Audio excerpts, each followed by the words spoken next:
expansions.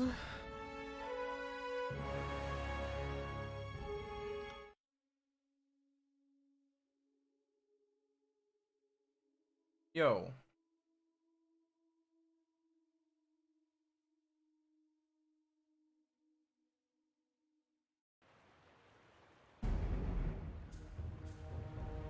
On it.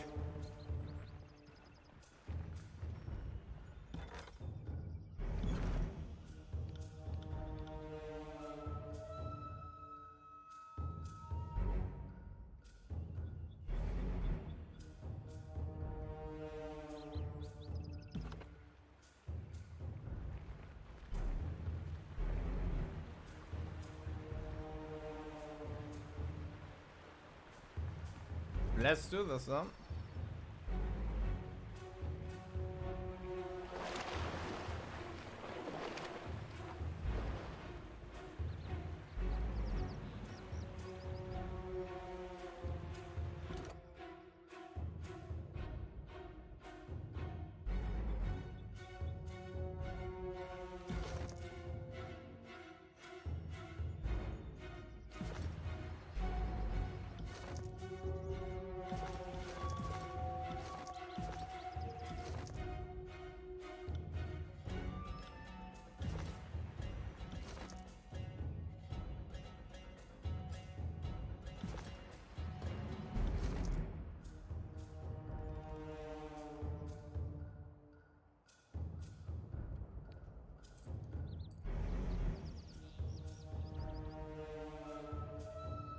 Hmm.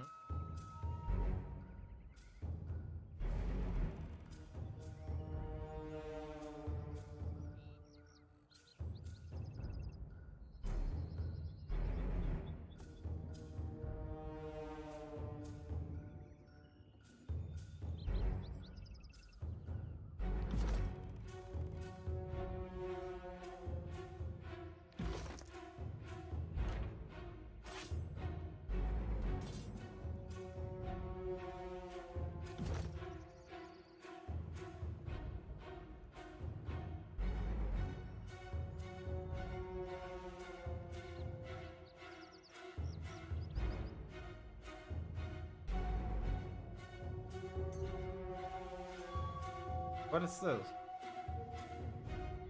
Oh.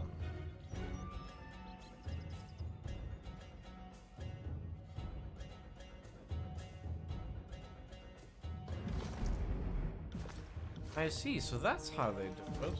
Interesting.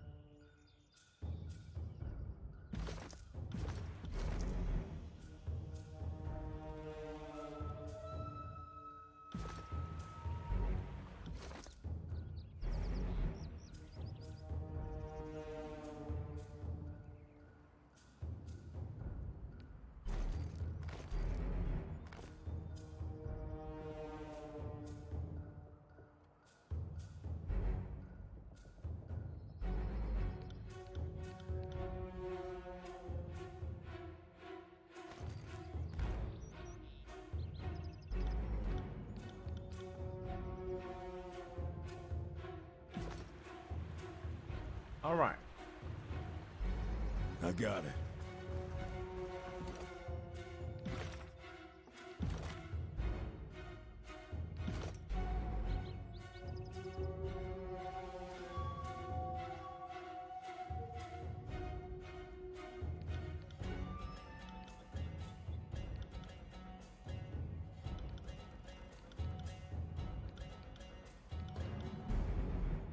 Oh, I understand now.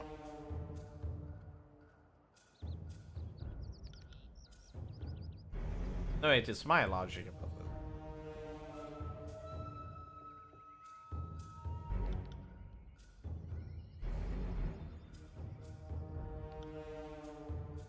Actually, he doesn't really need that.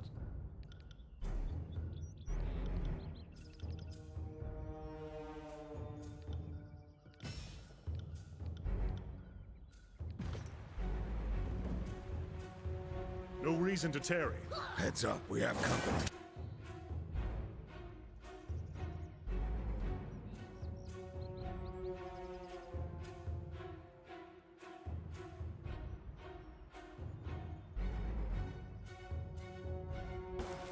I'll tear your skeleton out by your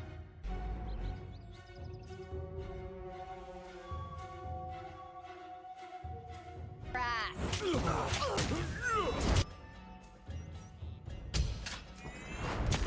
Will do.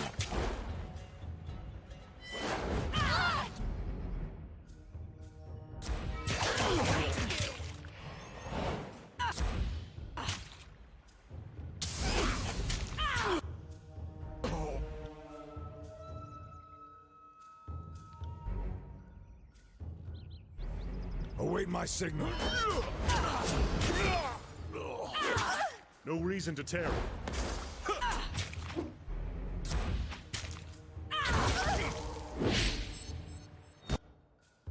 Oh shit, he died? Oh no. Will do.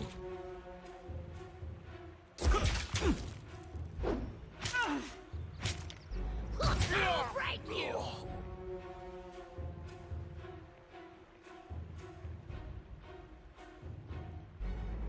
On it.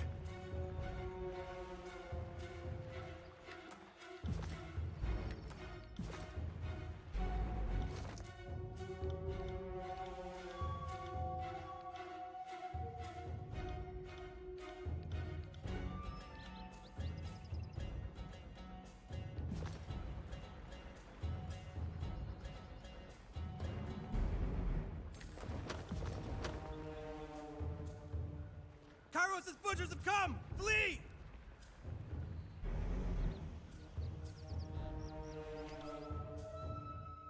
I'll do it for the North.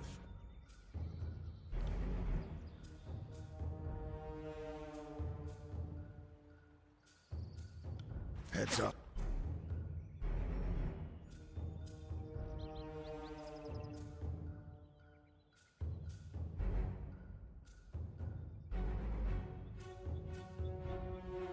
We have company. Smash! To pieces!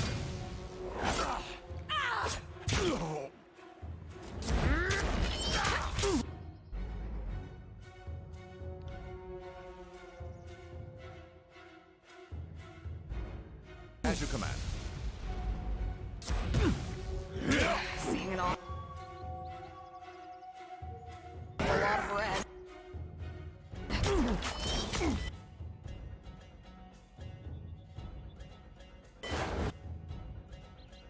It's a matter of magnitude. Thank you for the host, Ottoman.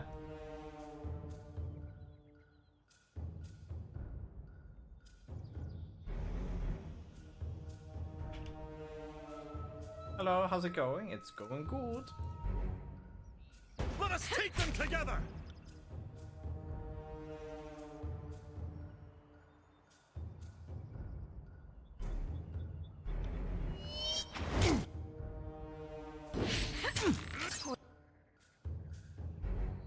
Wake me up when it's over.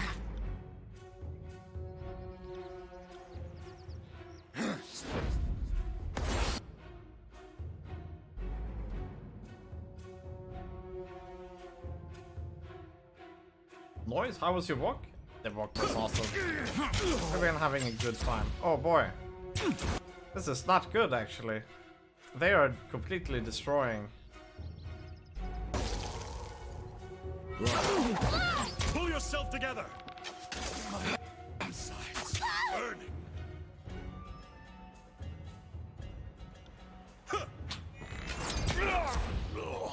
Oh. This probably means we should go for archers first. But yeah, it was good. Consider it done.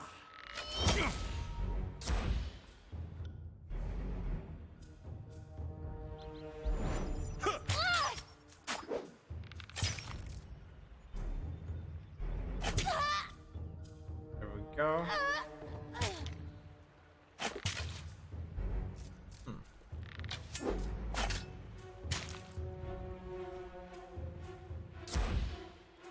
Take that!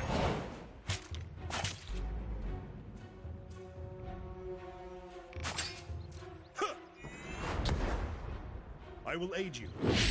I will aid you.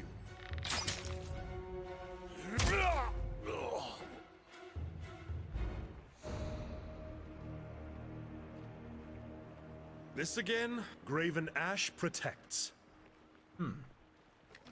And how have you been doing? I hope life is cool. Sorry, can't.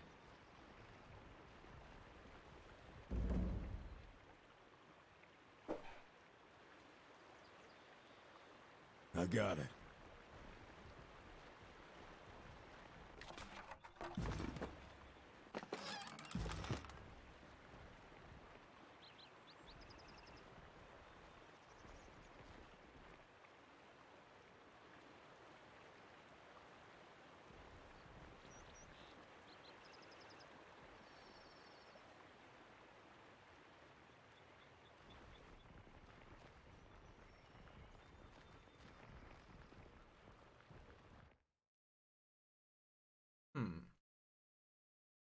Okay. Okay.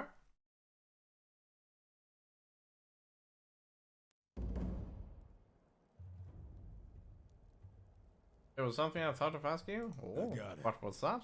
They're here! Run! Go now! Even though it is super unlikely. Okay. What is this super unlikely thing? You have my attention. Have you ever considered making a visual novel? Yes or no? I want to integrate all of the good parts of a visual novel into other games. That I want to do. If I want to make a pure visual novel, that I don't care about. For instance, let's take... Wait, what? Also, let's take there is one game that I'm going to... Planescape Torment is an extremely good kind of like example where you take RPG and visual novel and put it into one. Because Planescape Torment is half a book in order to read and half a game. You have the best sides of the both worlds. Sure, maybe you don't get the same branching, but you have most of the important parts. Yeah, Planescape.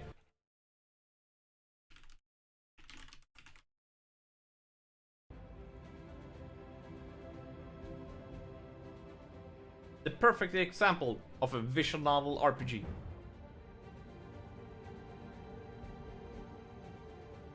I have never read so much text in a game as Planescape Torment. And the best part is, I loved every second of it.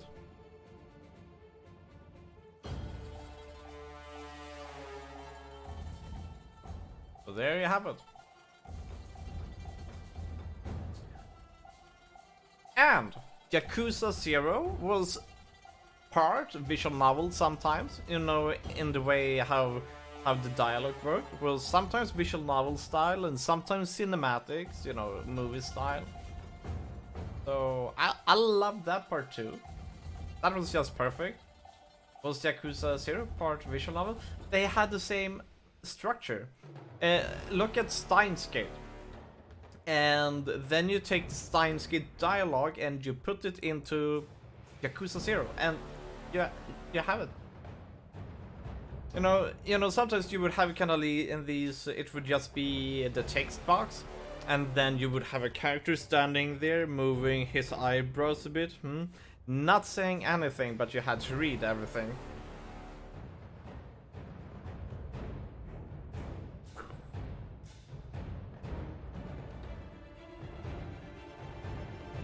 You know.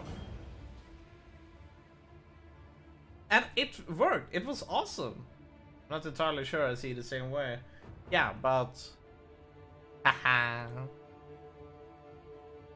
But you can... I like it that way. I'm not sure, should we... Okay, there are only two... only two of them.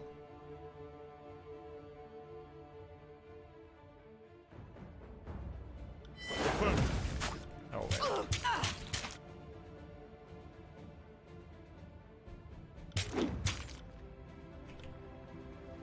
Oh no. You got it. I'm not.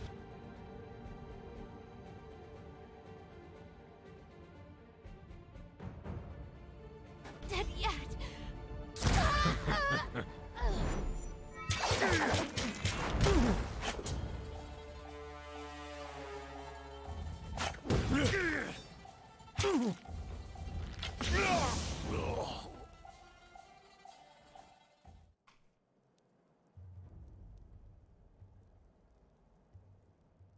I think that in this game, I would most likely have changed a few stuff. Kind of like using a. So yeah, I already have a project in mind for visual novel RPG idea.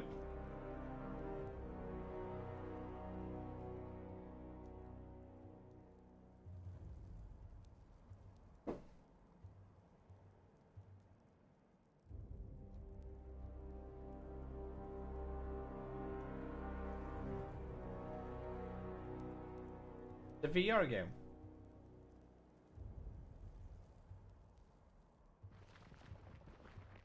Sorry, can't.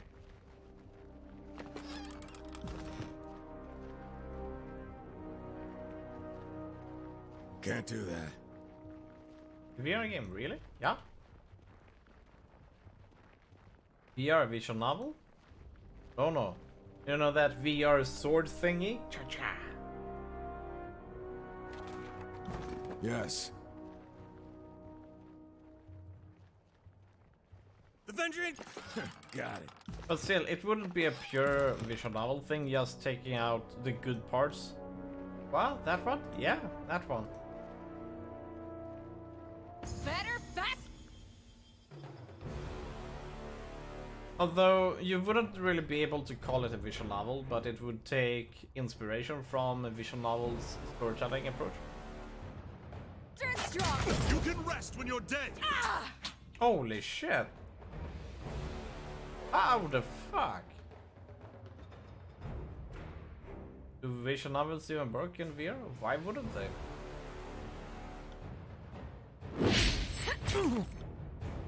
Like, imagine just doing that with a controller. Think.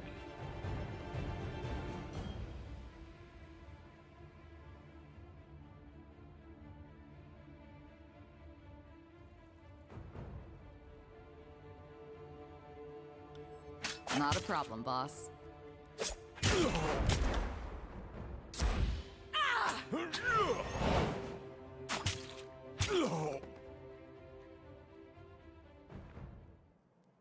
Let's be off. Keep your stand tall, Fatebinder. I will aid you. I will aid you.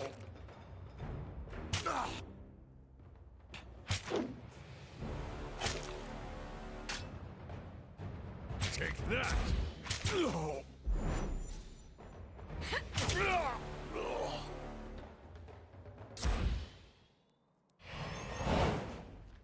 I got it.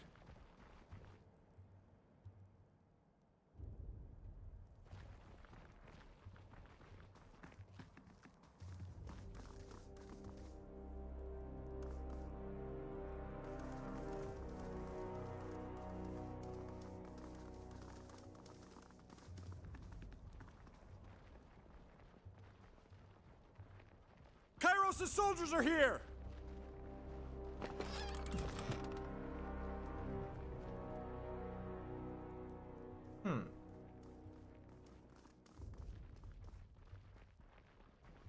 I got it.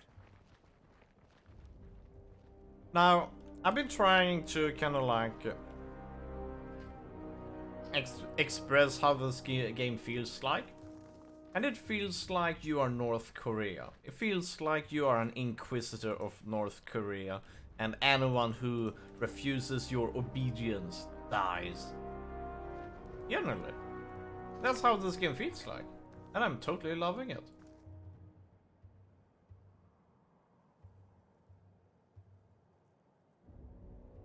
Do not fear, sons and daughters of Apex. Kairos hounds are at our doorstep. The Vendrian Guard will not abandon you. That's a way to describe it. But it is exactly what it is. The people of Kairos do not have, they do not have any freedom. That's the first part. If Kairos say something, they have to do it. It is also military power, which means that everyone who works in it will be connected to, physical violence. And if you refuse that, you die.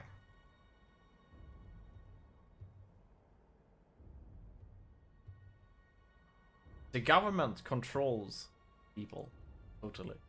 Damn, yeah. And we are the Inquisitor, closest to right hand of Tyranny, an Arcan place. And these people who we're killing, they resist. They do not want to be a part of Kairos. They just want to be left alone. And what happens? We take over them. We will recruit them into our army, and if they refuse, we will threaten them. We will torture them until they say yes, and if they still say no, they die. But that is because we're playing as evil, right? No, that happens if we are good. Now, you can be merciful, but you will still be evil. You're still a hero in North Korea. You can never be a good person by doing the stuff that you have to do. And what is the point of being good? Having humanity in a shitty world? Like, imagine that you were were kind of like in this North Korean place and you had to follow orders. You would follow them, right? But you would still show mercy to others and try to make the situation as good as possible. That is going to be the good part of being this.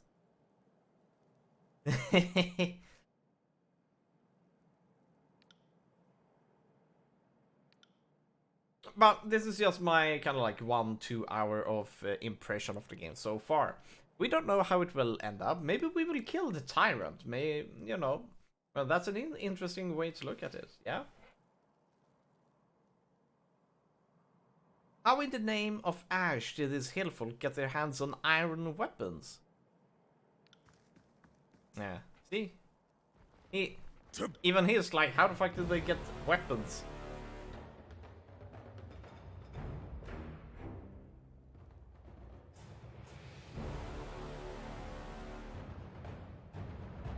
Battle! Can't. Will do.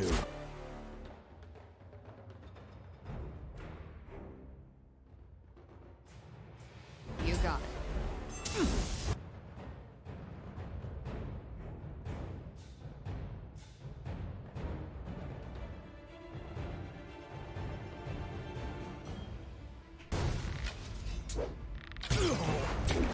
Dude, are you healing? Oh no, he's going to die while healing. On it. Oh no! Could he heal us slightly? For me?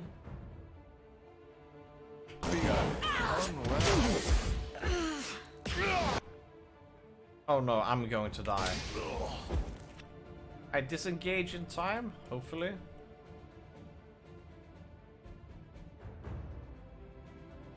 Oh, he's throwing a fireball. Great.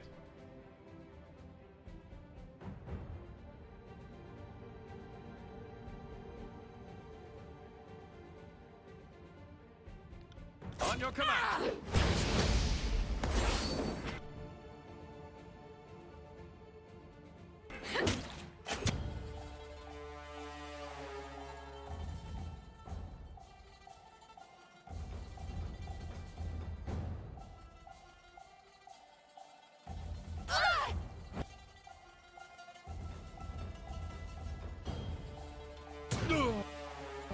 Yeah, he died.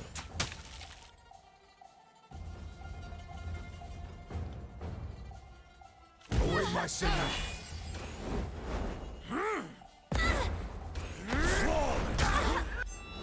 There we go.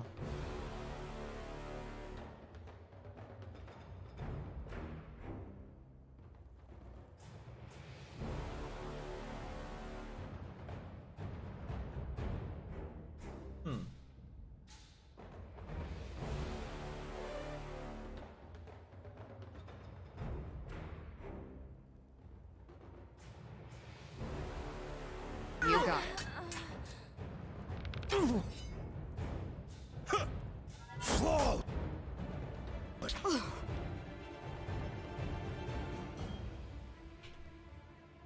On it. Oh, got dark all of a sudden.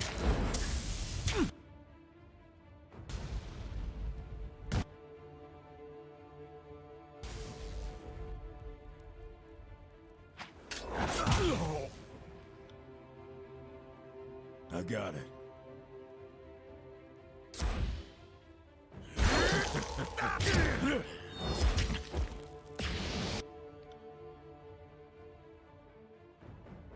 I got it.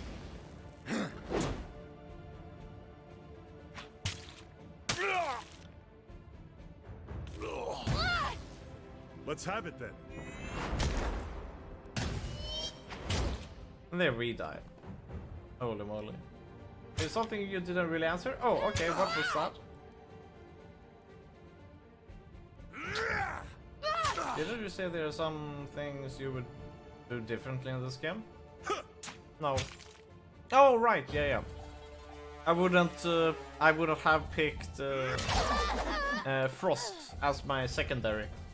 I would have picked something with, you know, either with bow or something else. I got it. Because going for both Frost and Lightning is not really useful. It's more of a hindrance to me.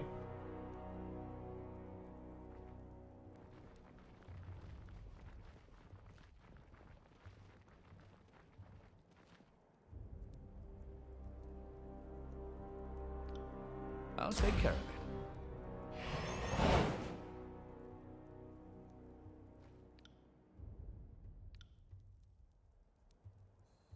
Oh. Something about the game, huh? Yes.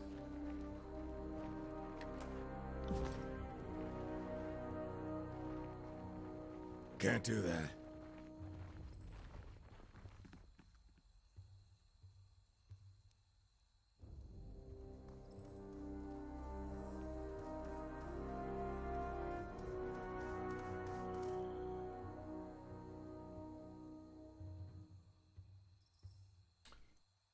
They are here! Weapons up and remember those no longer with us.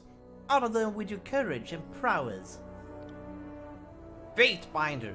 We are proper warriors, are we not? This battle should remain between those of us who specialize in dealing death. Let the villagers go. They did not ask for this conflict.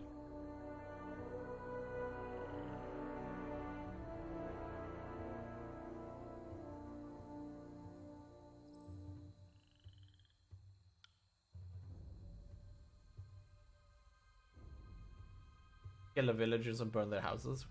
Okay.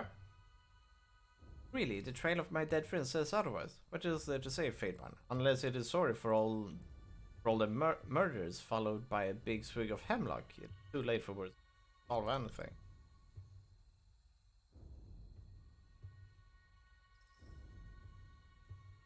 Kairos ultimately brings order. Why resist unity and prosperity? Like the unity between the disfavored and the Scarlet Chorus. That's not the sort of peace we want.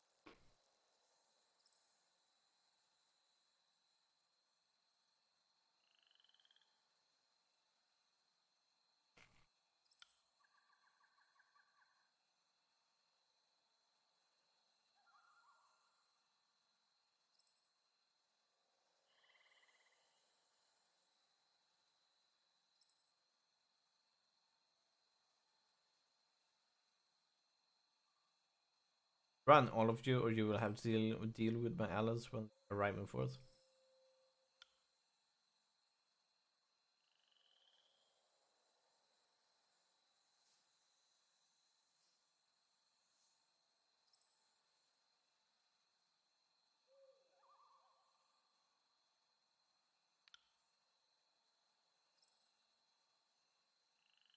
Besides, we already reneged on a surrender. I know any deal you've come to offer just a trap, as Arkle's pride demands that they bury us. Sorry, but we've been at this too long. Death or glory, no third option.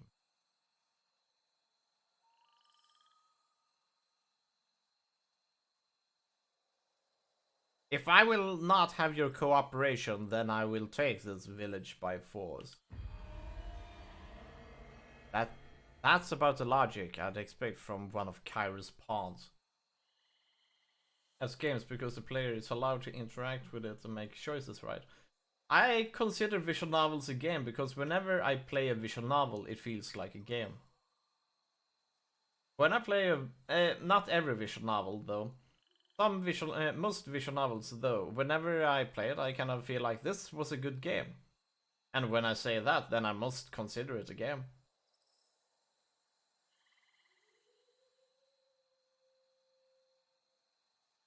But the idea is that a visual novel usually has branching storylines, and the play comes from choosing your own story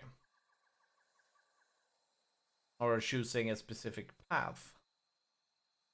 Now, it's not really much gameplay in it, and people will argue for eternity whether a visual novel is a game or not. Most people will say it is not a game, but generally I tend to say that if I can say it was a good game, or if it was a bad game, then I have already, you know, then it is already enough to be a game.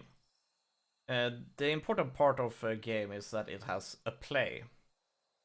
By a play, I mean that you have rules of play.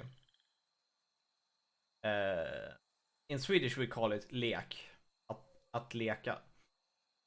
When you do that kind of thing, then you are actually playing a game.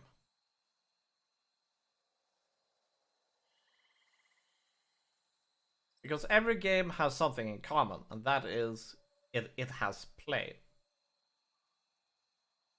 It has play within the game. In Swedish, it is a lot easier to explain because because of that, because of every game has that play in the game. But most generally, it's easier to call it the rule play though. There's also a book called that, which also dives deeper into the actual play in games.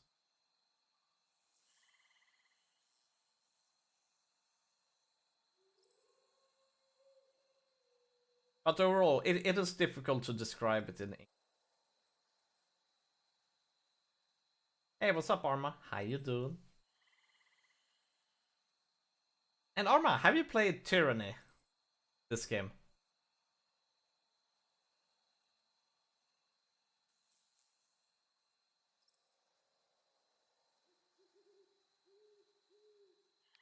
Send me your...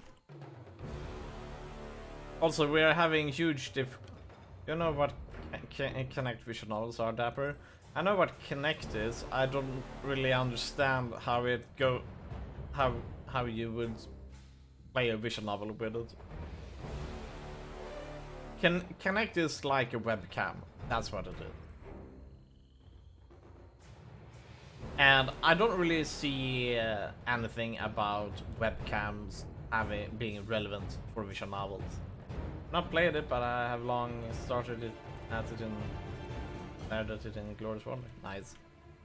Yeah, this game kind of feels like you are part of North Korea and you are a military power, and it's either obey or die, and you have to just have to follow orders. That's how it feels like at the moment. I'm not sure how we want to fight though.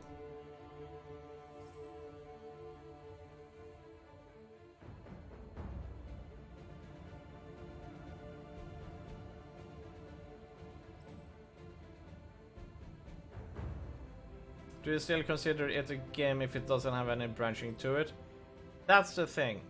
When you don't have any branching in it, it feels more. It just feels like a book. It is a visual novel for certain, but you are just reading a story. At that part, I cannot call it a game. I can call it a good book, but I cannot call it a game.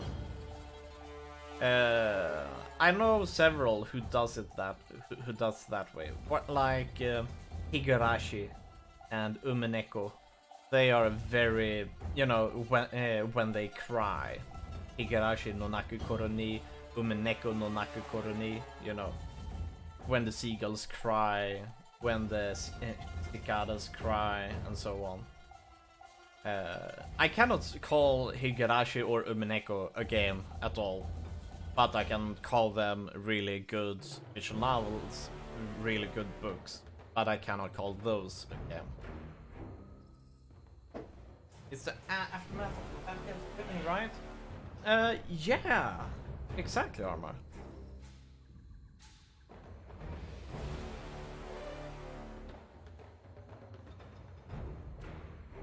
Your champion. At the moment, I die super fast, and I'm not happy about it. I have to agree, the visual novel where you have no choice of branches are not good. Yeah. I cannot.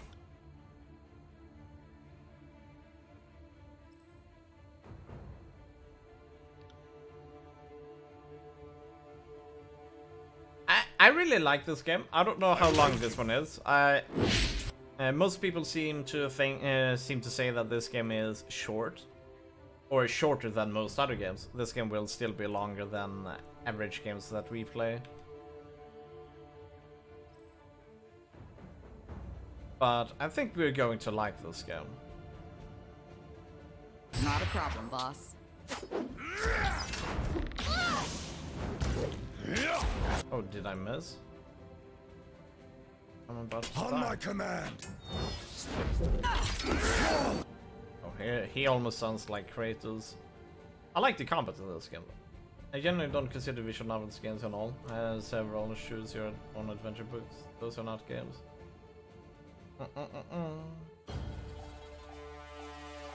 How long to beat says 21 hours? Yeah. Oh, has it gone up with 1 hour? Stand together.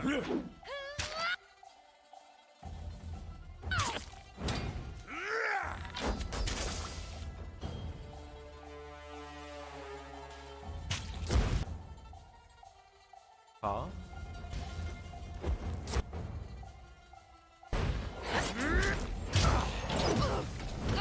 This weapon is entirely worthless. On your. Who is that doing? Oh. Okay. I see. Your knees were.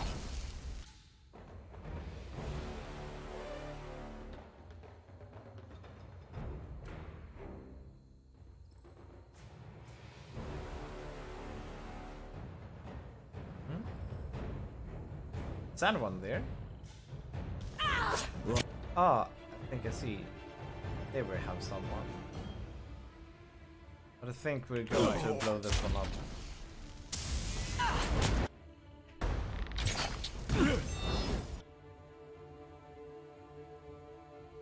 He cannot seem to per encounter. Okay, that is per encounter. This one has too high cooldown. Fighters touch. Oh no. Okay. At once.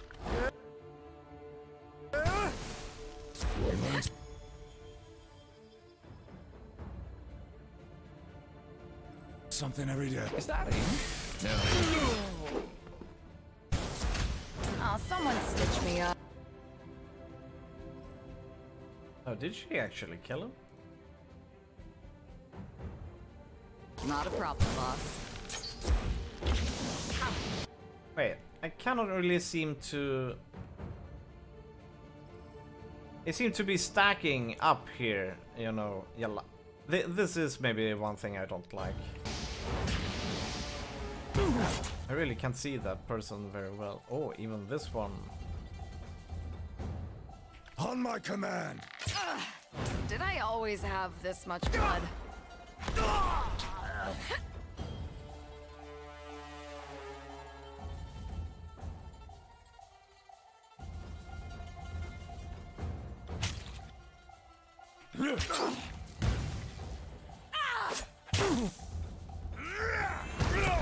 There we go.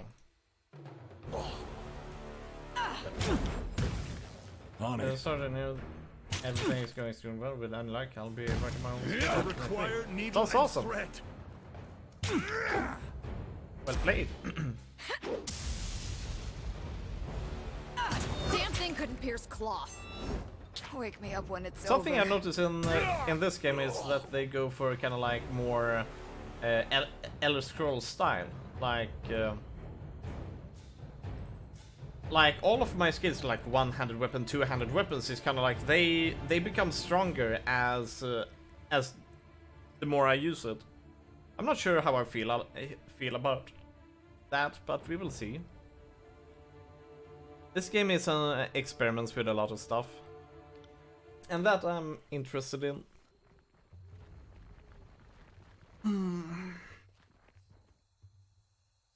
Well done, Fatebinder. If this one survives its wounds, we even have a fresh present of the Archon of Secret. He did request a personal audience with any leader we can take alive.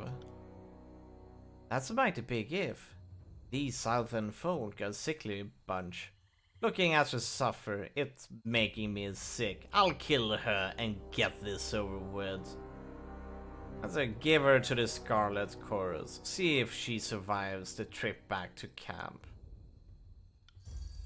A wise choice, my good Fatebinder. Take this one back to the camp and be gentle for a change. If you deliver a corpse to the voices of Nerat, you can expect to share her fate. So if she lives, this fanatic will be trusted with a weapon? Lovely. And what of this village? The locals could have trapped the houses, so too risky to commandeer the site.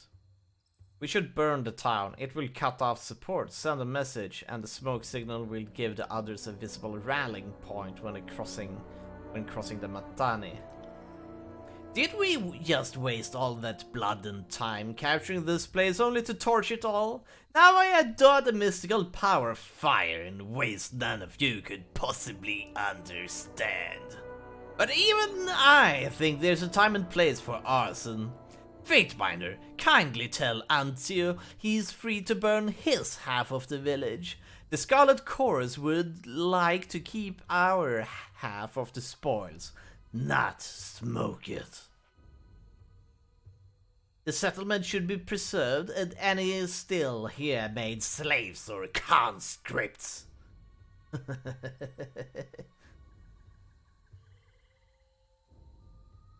We go with 2. It is far more grim fate than death itself. When you play this game, you almost feel like you want to become Palpatine.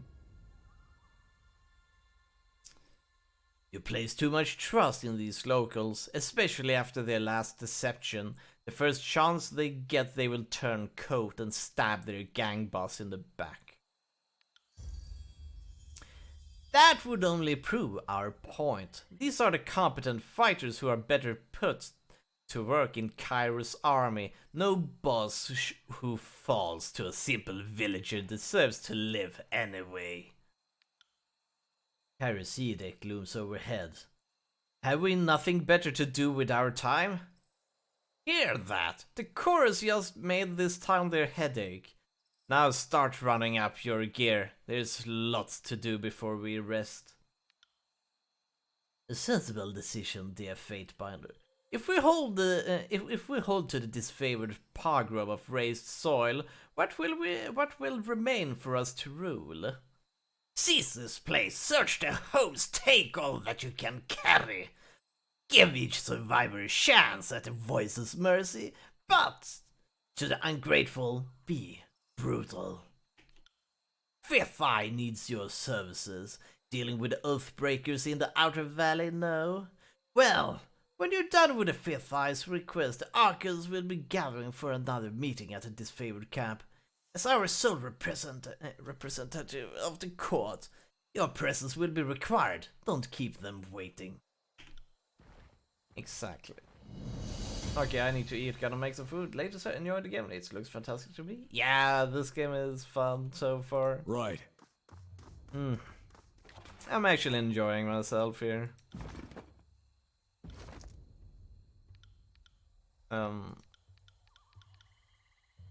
Could it be that all of the... Oh, here's the stuff. This is what I've been looking for.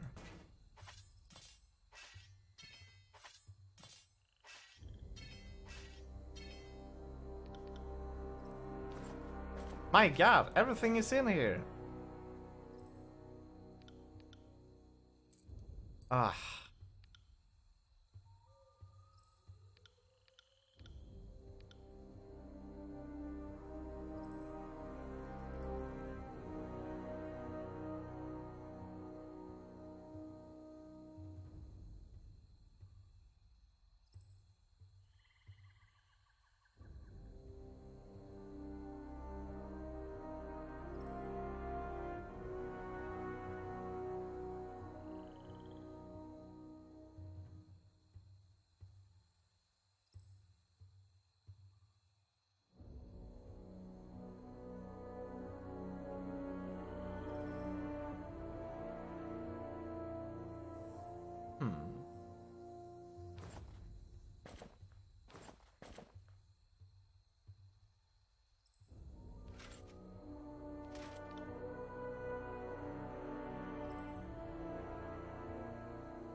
Hey, this is actually better for her.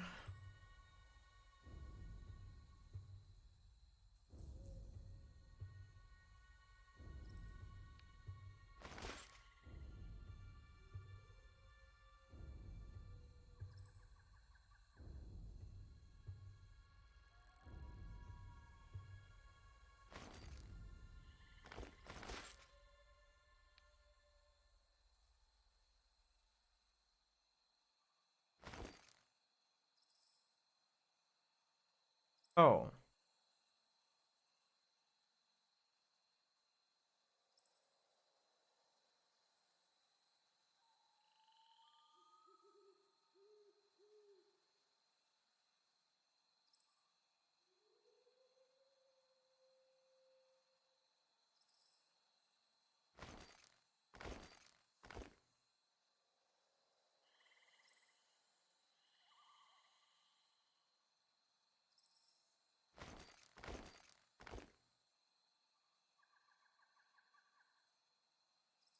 Hmm.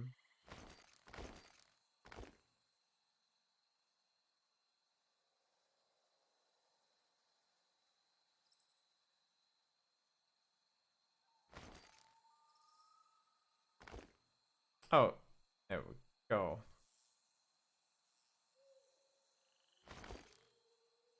Ah, so that's how you do it. Hey, I kind of like that one. Go with it.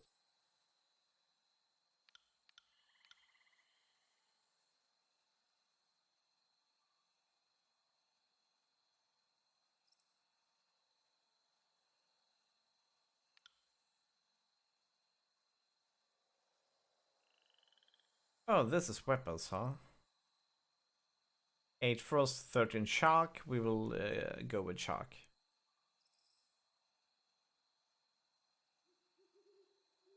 Two-handed even.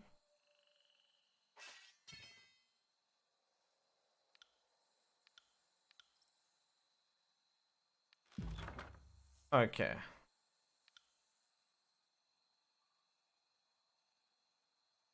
I want you to focus on that.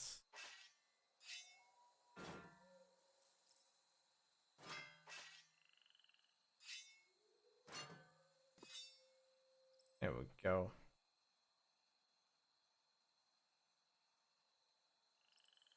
Oh, this one is worse. Haste. Quickness. Oh. That is something we want to pick on him. Hmm.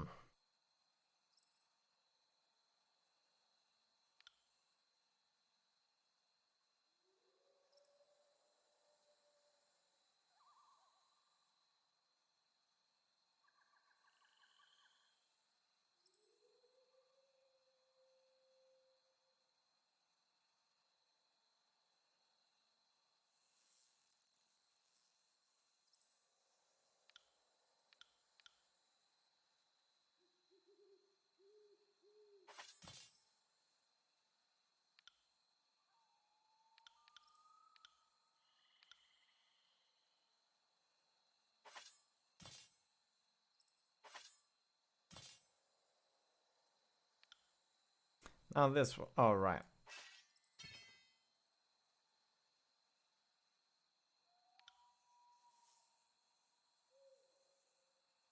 Hmm.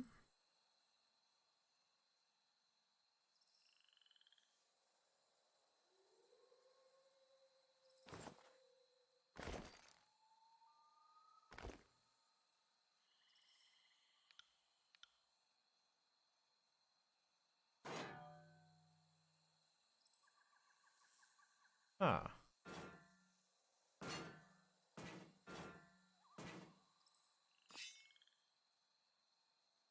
Here we go. This is what we're looking for.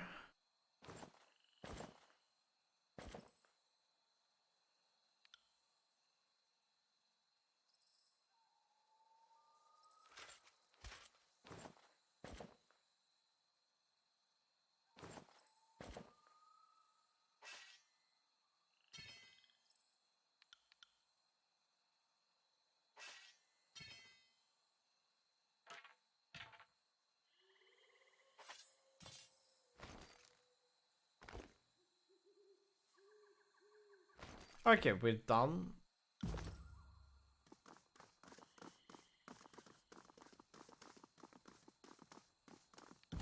So, let's see here.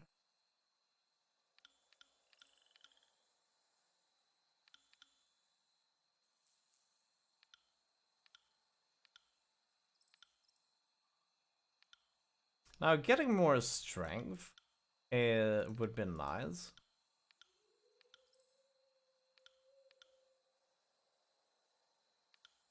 Oh, this also increases our dodge.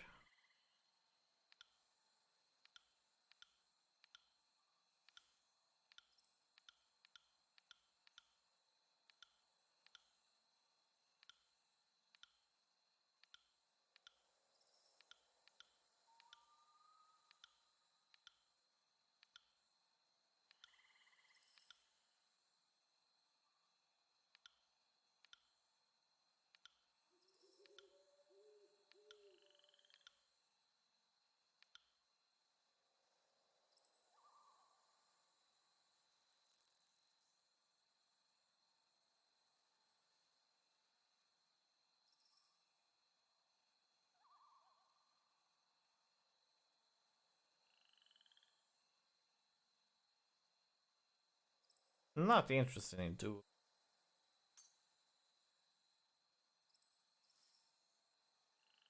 Dodge is interesting. Parry is interesting.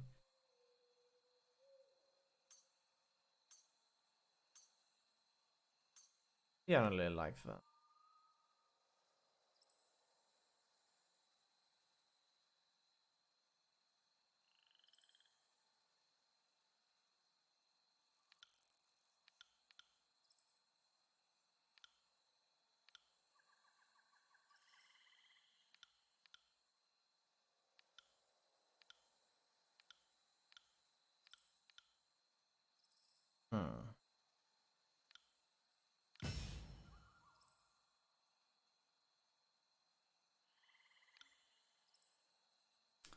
Let's see here for this lady.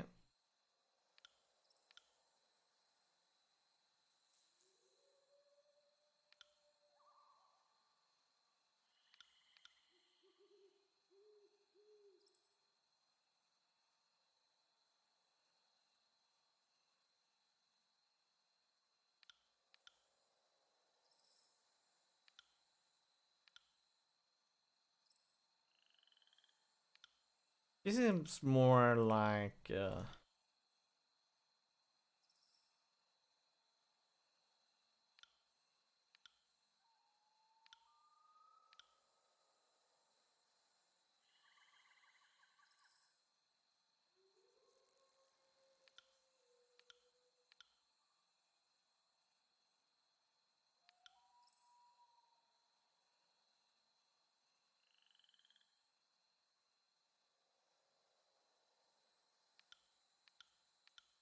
I'm not sure if this increases the attack of bows.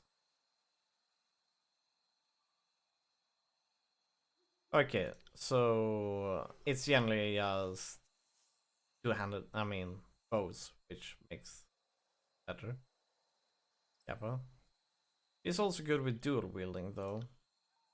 But she is kind of built for bows, it looks like. I probably should use her more as a bow instead of dual wielder.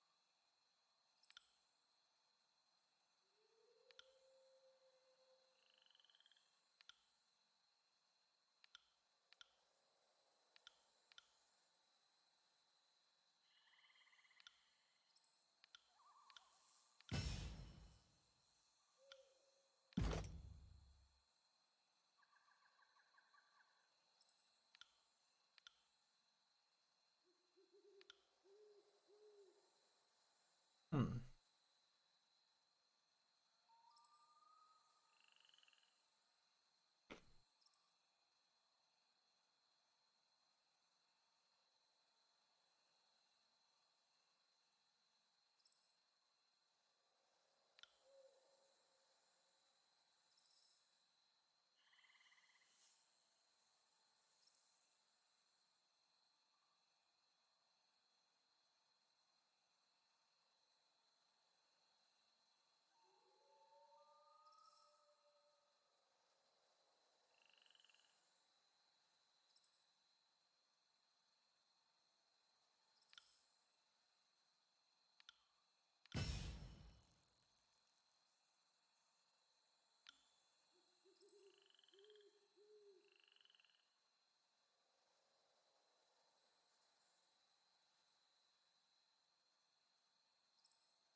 Okay. Hmm.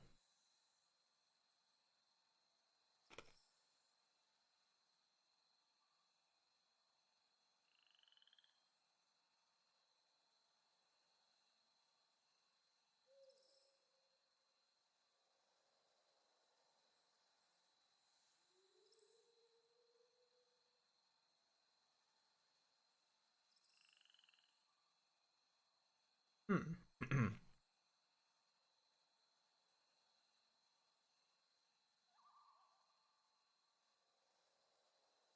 Hmm. Eternal flame, huh?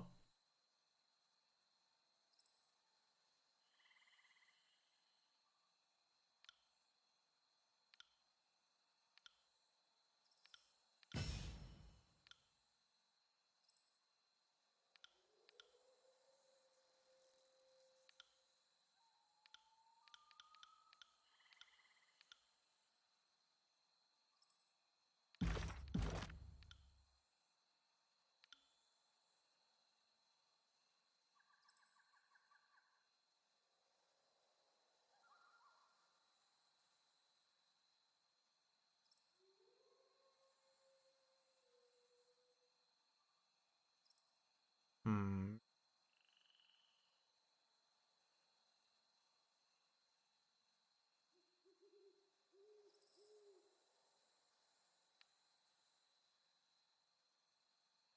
Oh, yeah, this one could -1 resolve for 3 seconds.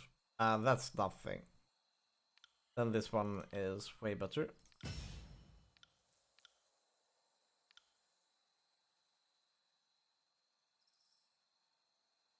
Okay, and for him, preservation.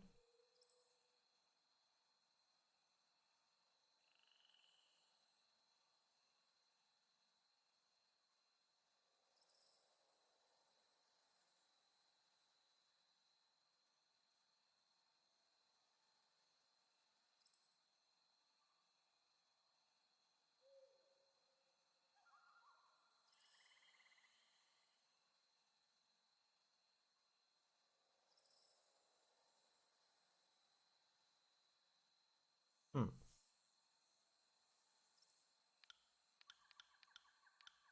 Ah, he doesn't have any point. Never mind then.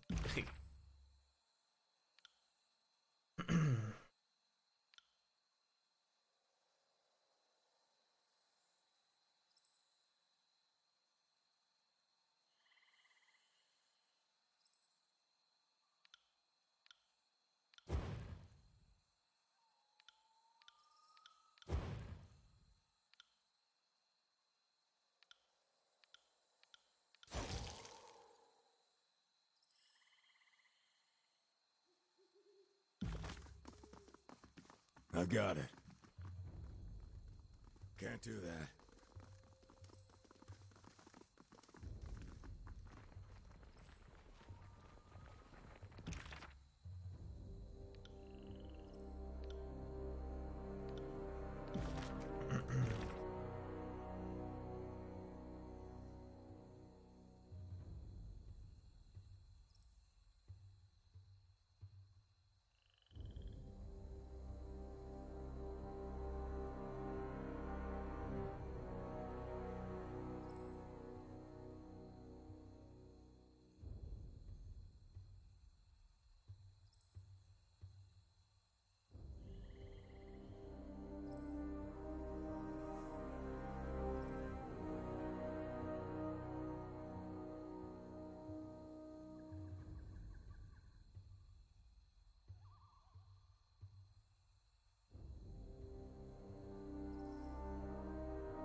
Right.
On it.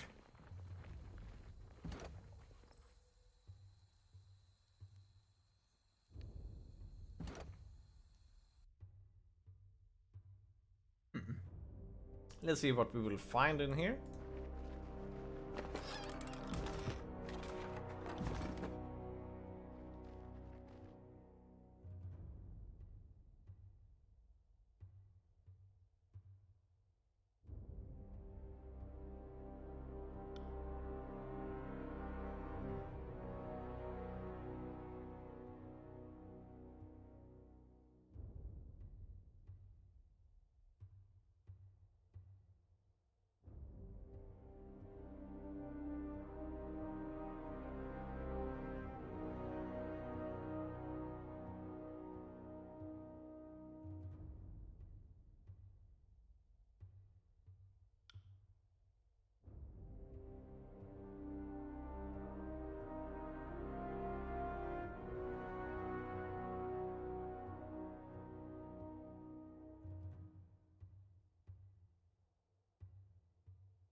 Yes.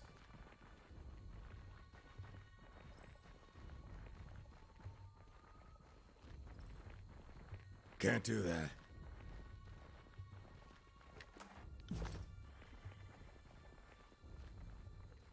Have a look here.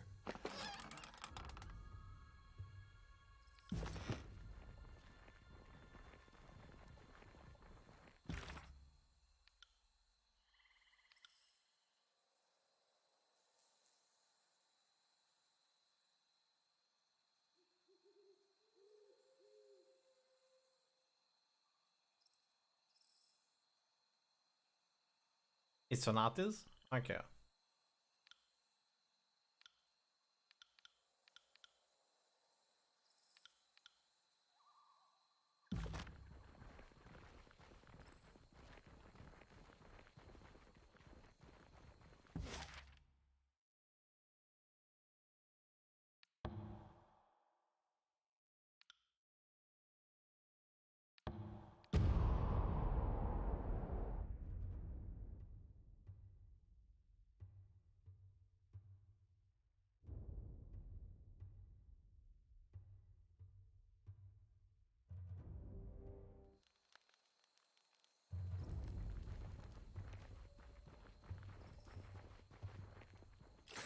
Got it.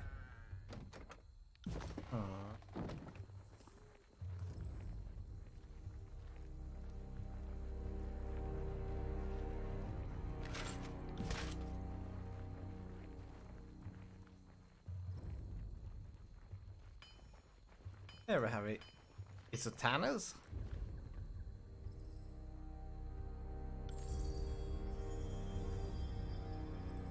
Who says you can't teach an old dog new tricks?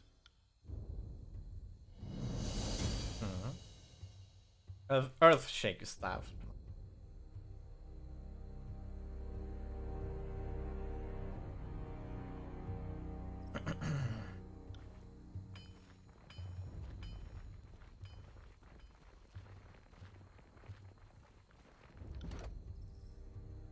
I'm not sure if I care about parry.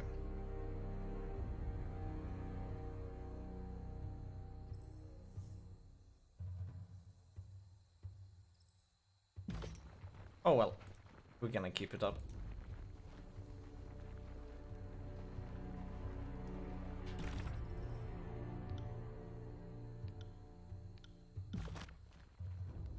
Okay, let's continue then.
Have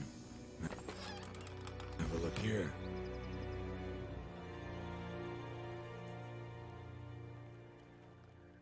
Hmm.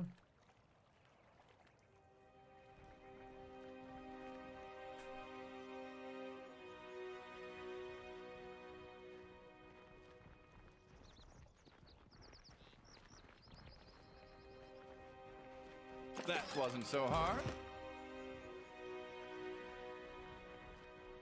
What do we have here?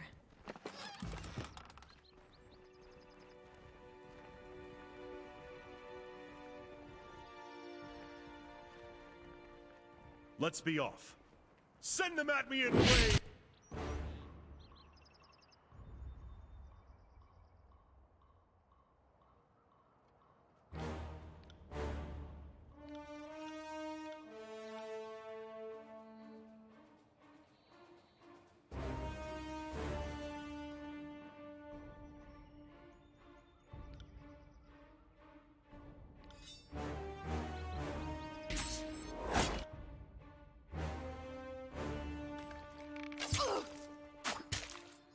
I got it. Have a look here. If I had kids, they'd be feeling that one. I'll do it for the north.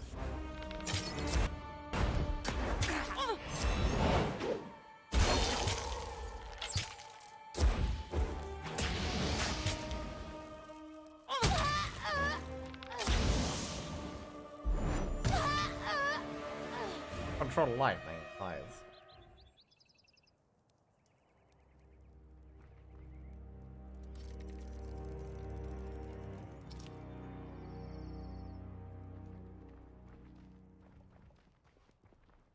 Can't do that. Sorry, can't.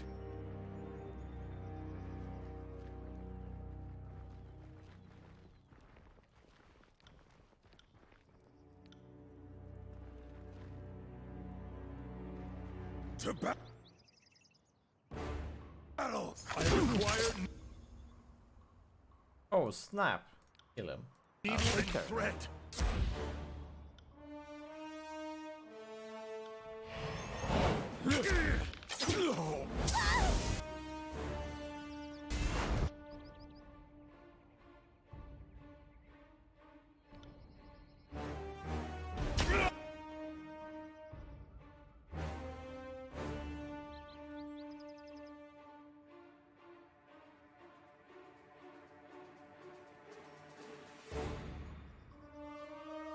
You got it.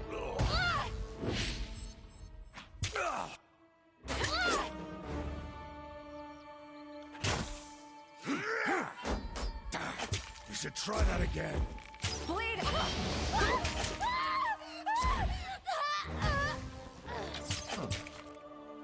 On it.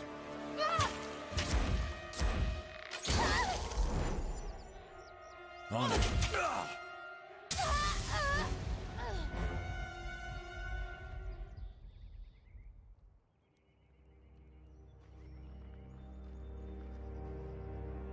Graven ash protects. So heavy. Can't move. Wow. I'd have it no other way.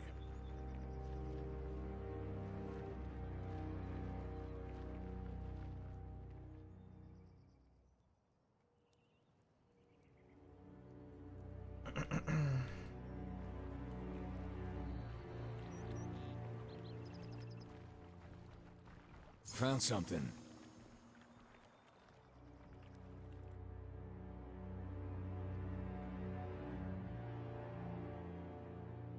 Ah.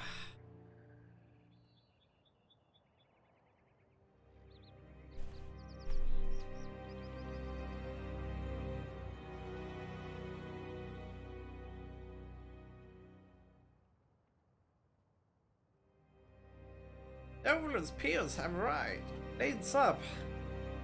If you value your life, drop everything and flee. Or stand and fight. I'm happy with that option too. It just seemed unsporting for me to suggest it. Surrender now and I can protect the lives of your warriors. I left my nicest blue flag at the camp, but I'd like to talk all the same.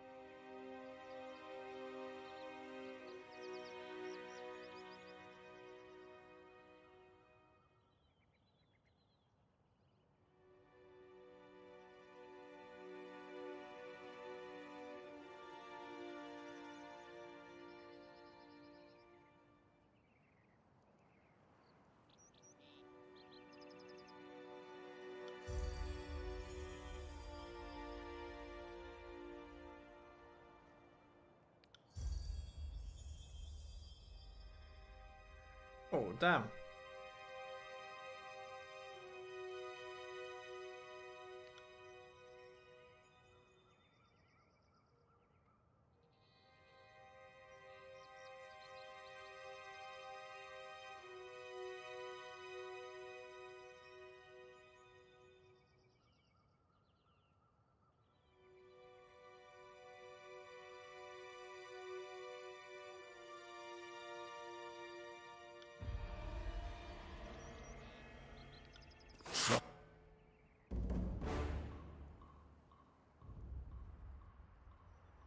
Trouble is a friend.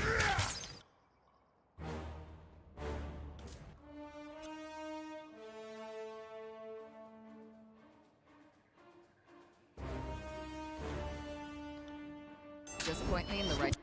Can't move.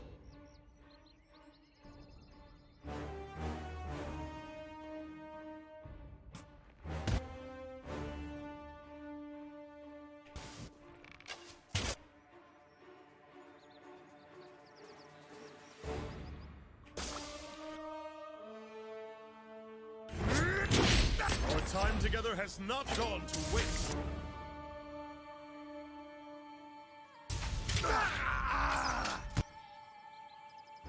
Holy shit.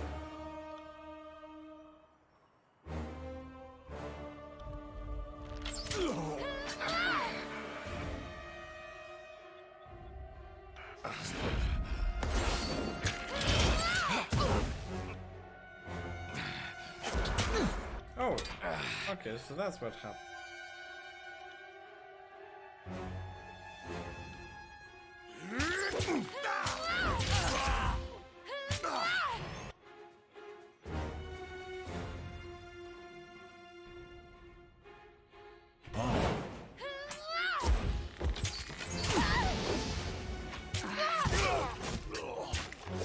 I never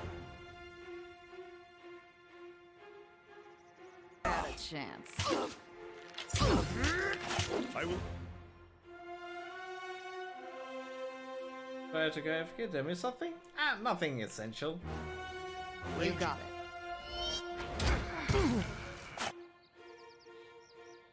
I got it.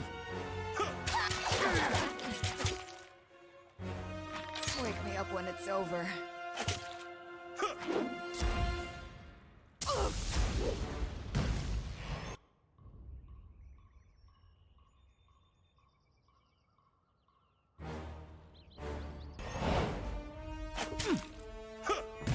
I'm not dead yet.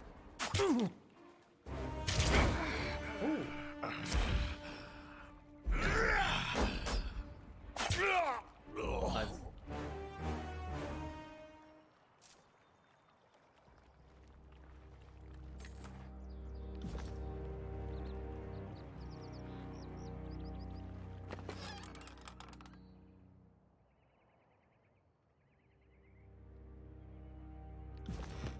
Hey, we found a better bow.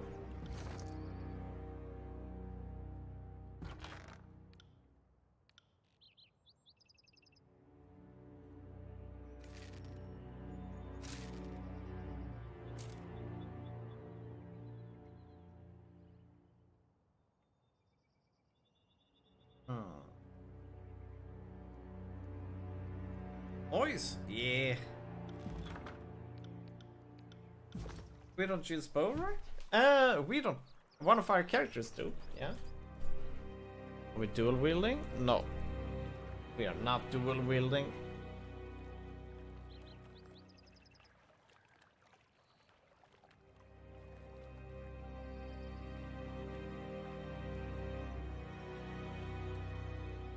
Yes.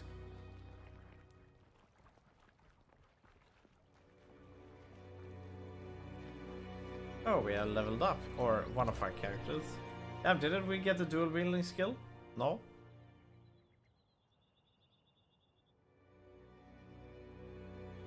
She can dual wield, but she doesn't have a lot of strength, so we went bow with her. Oh, no, really? No? We went mage. He needs strength. For sure you said you were going to choose it. Nah, then I said, nah, it's not good. Because why? Because dual wield uses strength and magic wants to max this one. So you cannot really have two stats that you want to max. It's too much. You need to focus one and then use the other for more like support stuff. Like bow works out because it doesn't... okay, not bow either, but... you know. You don't want to split on too many stats.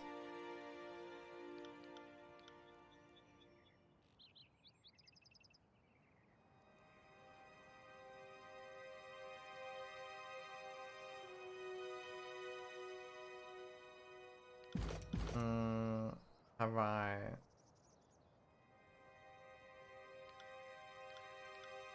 ah, there we go.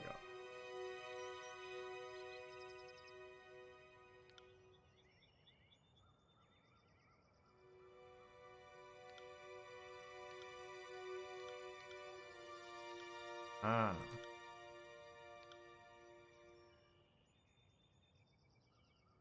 Oh, really?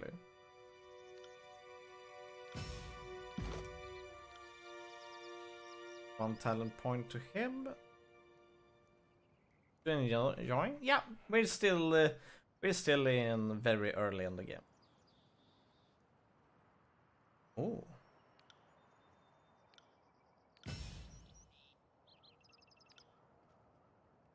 I can say that we have progressed far.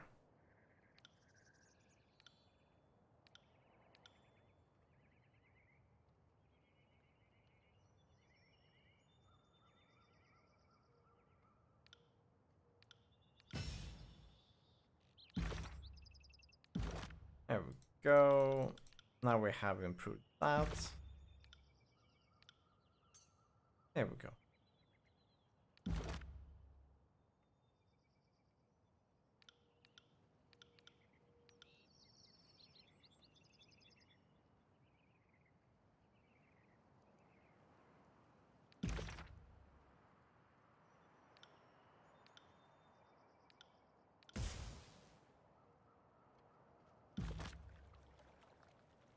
Ah, Let's be off. should save.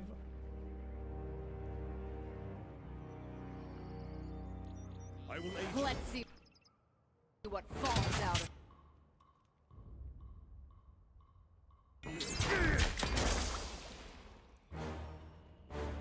Count on it.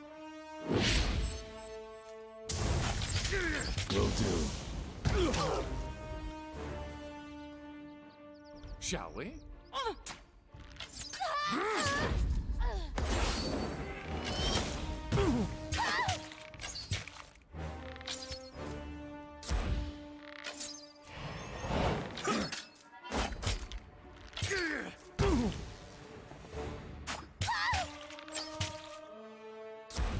Kaboom!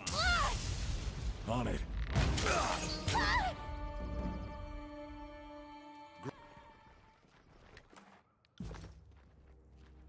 Return to fake limp.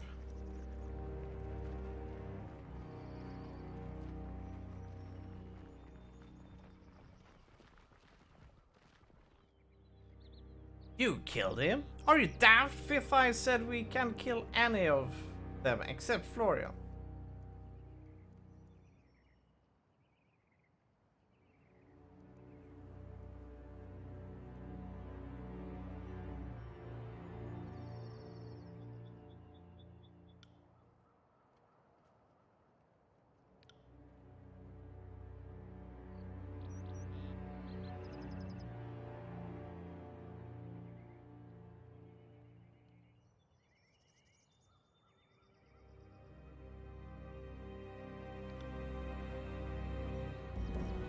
Okay. Attend the meeting. Tapaboom. Kaboom! Yeah.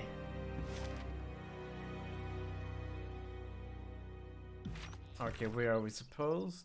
Ah, right. Ashen. His favorite cap.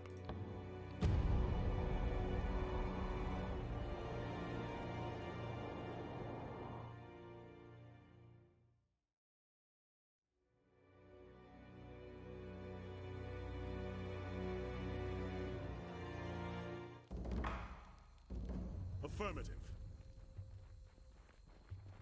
6 days to Kyrus. Oh, we even have a time limit.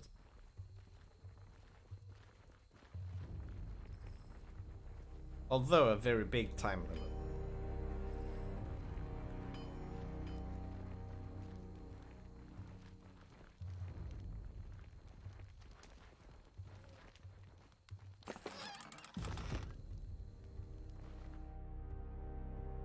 How often do you replay games? Not too much at the moment.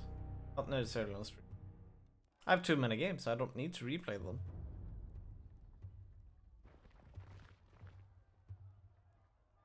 How can we trust your rabble not to turn at this last moment? How many of your conscripts have family bonds to the Vendrian Guard? It is decided. The disfavored will take the vanguard of the assault. It is the only way to assure success before the edict comes to pass. Oh, you're so young. We can forgive you for being stupid. Without your Archon of Stone to bring down those walls, you're out of your element. Only the chorus has the numbers required to swarm the walls from all sides. We will lead the vanguard of this battle. About replayability in games? I'm kind of the sort who would say that there is not enough in a game to make me replay it. Except for a few games that I really like.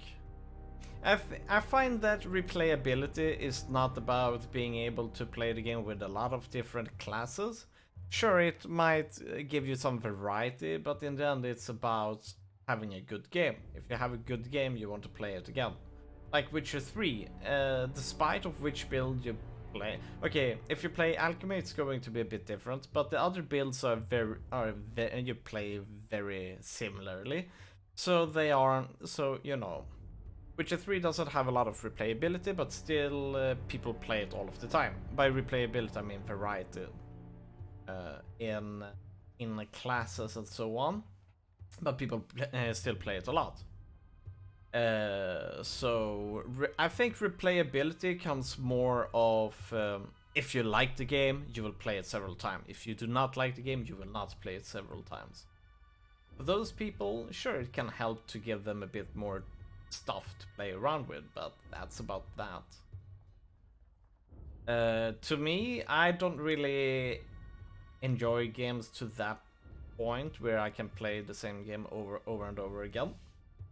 Like someone has said like, oh, I like this game so much, so I played it over 10 times.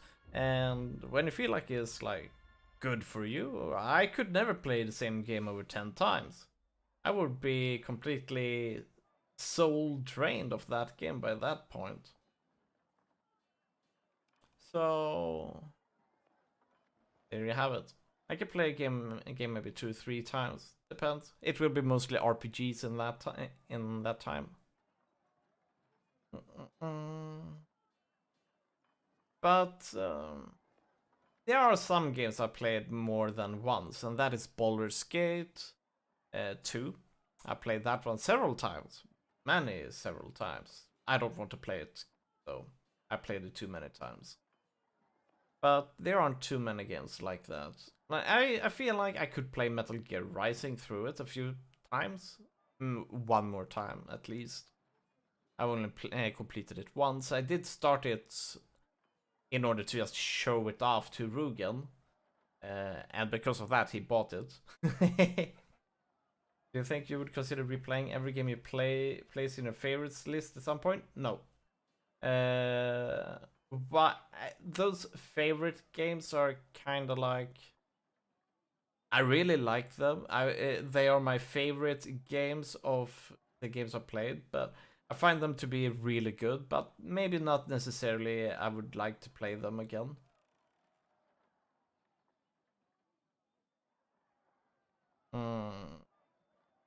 I think that if I want to stick and play one game a lot, it would be a multiplayer game.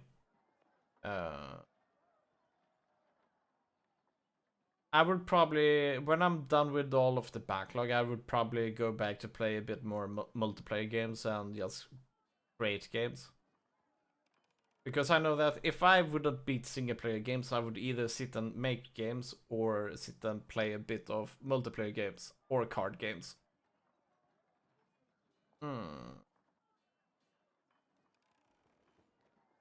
The best the chorus could accomplish would be leaving a ramp-shaped pile of corpses propped up against Card the games? walls Yeah. for my warriors to use. I still need to play Their more card games, fortifications are not a explore concern. them. Even understaffed, my Earthshakers could breach the masonry in short order. But games like Battle Right, I can play them for a long time. Battle Right and Dota. Another brilliant idea. Cairn's cult is, we're sure, every bit as trustworthy and sane as the late Archon of Stone himself. You did notice the spire at the center of the citadel? Hard to miss it, being only the tallest thing on the horizon and such. Certainly your Earth mages won't do anything stupid like, say, breaking the spire's foundation. What could possibly go wrong? I trust them more than I trust your circus of rapists, sell swords, and turncoat tearsmen. Tunon's Fatebinder has arrived. Our operation in Echo called Crossing Triple Nettle Wilderness.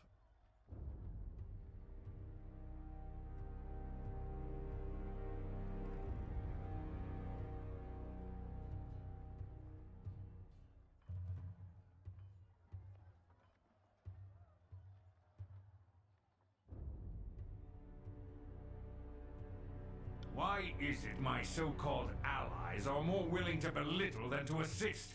The Vendrian Guard have been the least of my headaches in this damned valley. Now that we are all assembled, I want reports. The Scarlet Chorus was going to resolve the Oathbreaker presence in the Outer Valley. What became of that? Yes, what did become of that? We should know already, yet we do not. If we are not mistaken, the Fatebinder played a pivotal role in this operation.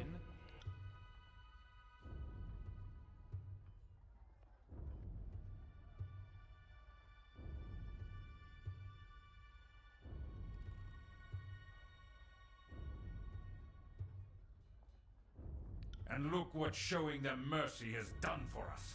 My scouts report seeing Chorus thugs fleeing your camp, defecting back to the enemy.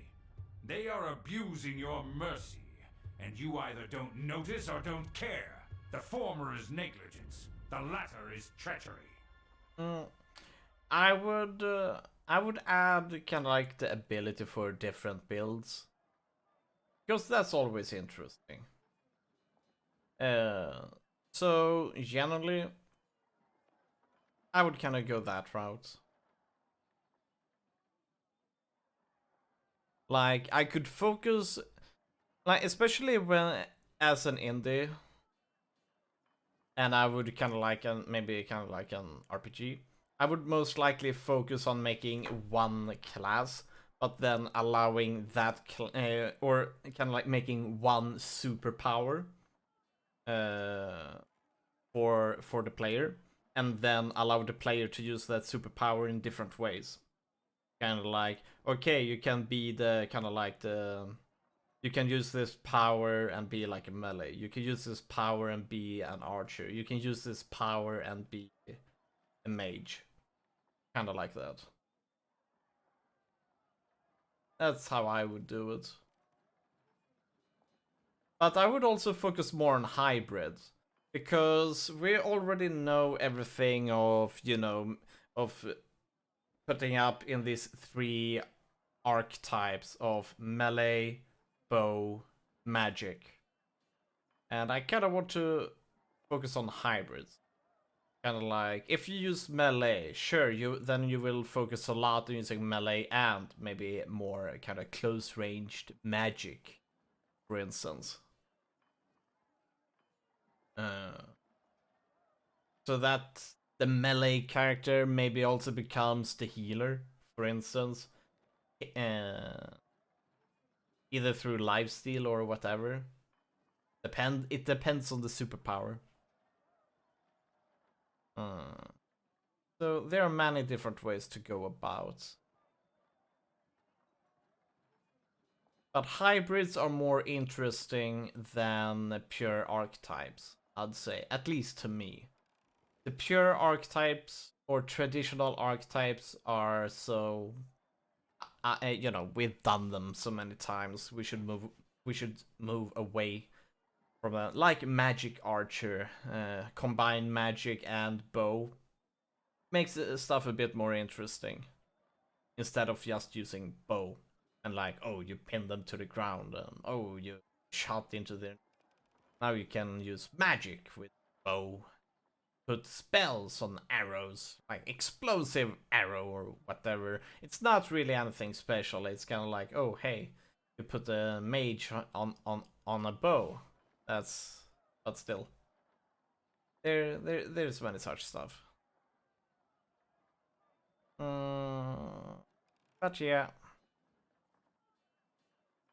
that is how I would do it.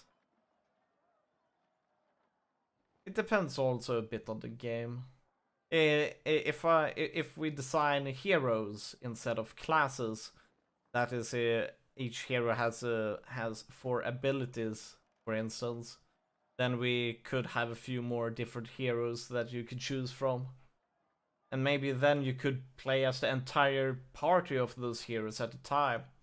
Kind of like you have a party of 5, you know, warrior, paladin, you know, all sit down at a fire and then you choose which one you want to use.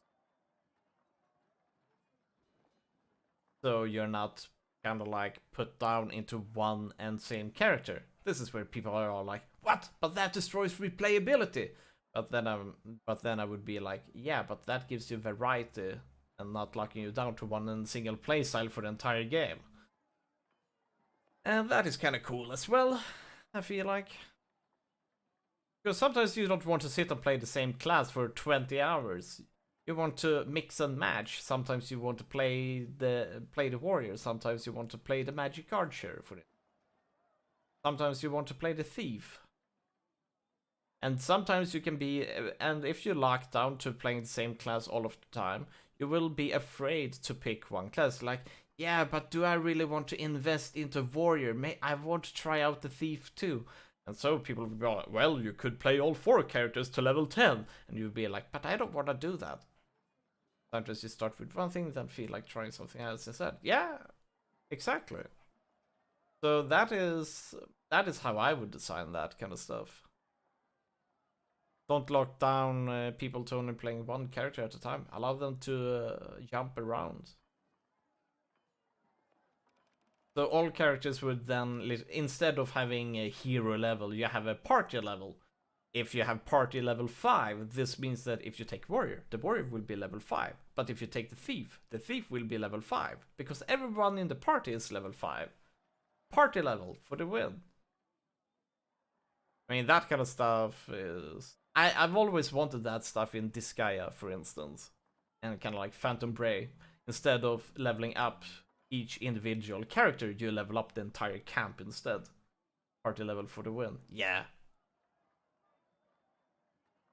I've asked to lend a warrior's hand and did just that. But then, if I were to implement that, a lot of people would be like, but I wanted to grind each and every unit up. This is so much... This game is holding our hands. It is streamlined. It is more mainstream. And you're like, yeah, complain however much you want. You're stupid. You know, kind of like that. That's how I would be. Or maybe not stupid, but just like, but yeah, complain. I don't care. I mean, that's the first thing that would happen. If I were to implement a party level thing, a lot of players would praise it, and a lot of players would completely shit on it. Because it's different. That's always the case. That's always how it goes. But then 5 years later, they would be like, yeah, but it wasn't so bad after all. Can't please everyone. You can never please everyone. You can only make people hate you more. But it is interesting to try something different. Yeah, the part of that is like you want to minimize the grind and something that and other stuff like, oh no, I didn't play with this character too much and now I have to level it up 20 levels in order for it to catch up. So you need to go back to lower levels, and because they die too fast and they don't get the experience they need in the higher levels.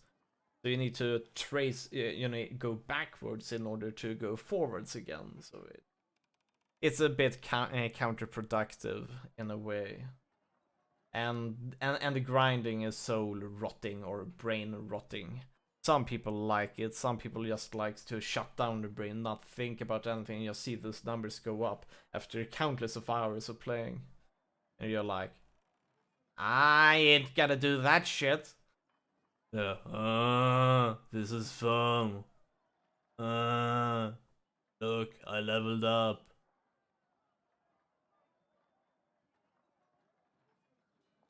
Iron Marshal, I understand we've established a foothold across the Matani. I've actually had some of those responses, kind of like people who's saying like, yeah, but I like the grinding. I just like to not have to think about anything and just sit and play. And you're like, oh my, whatever floats your boat.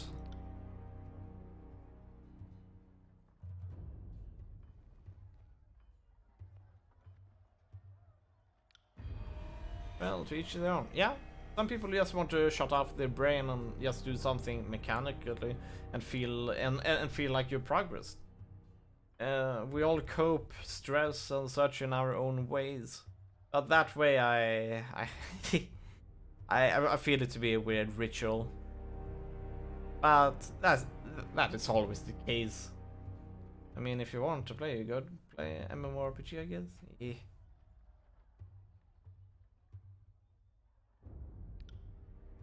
A leader, Captain Matani Sybil, was special in combat but taken captive by the Sacred, despite the...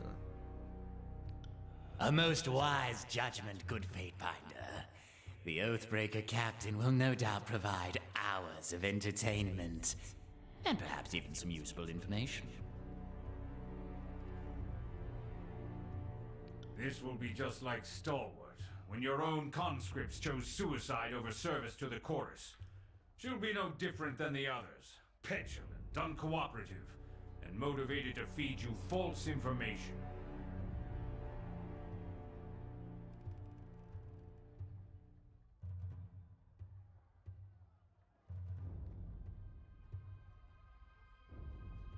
The Fatebinder is right. We argue over trivialities when we should be closing the vice on the Oathbreakers. Let us march on the double. The disfavored will lead the charge. You mean the Scarlet Chorus should lead the charge? Over 2/3 of your legion remains trapped outside the valley. Only the Chorus can bring to bear the strength and numbers this assault requires. Enough! If these are my allies, why bother with the enemy? Even the low-born Oathbreakers have the honor and decency to... Oh, finish your thought, old chap. They have the honor and decency to... To what? To abide by some sort of deal you made with them? Or a kingdom. Basically, you would start a game with a class weapon, but after a certain level, the game gives you the option to choose a second class weapon, make it possible for players to multiple brawlers in one single. I thought that was it. Yeah, that is actually something I've seen a few others do. It is cool, and that also goes back to other games like Elder Scrolls, where you kind of like make your own class. It has its appeal if done right. Guild Wars also is basically that you get to choose 2 classes, like warrior, monk, warrior, mage, warrior, thief, and so on. So it's kind of cool, or kind of like necromancer, archer. So you basically shoot arrows and you summon the dead. And a bit of everything.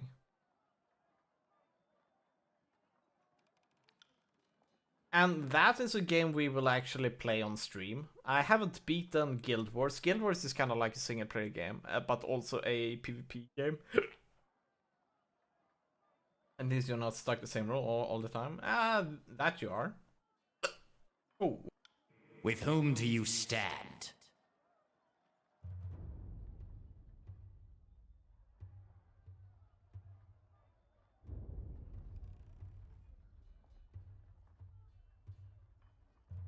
You test my patience, Fatebinder. We did not ask for a weak compromise that leaves all parties unsatisfied. Whom do you support?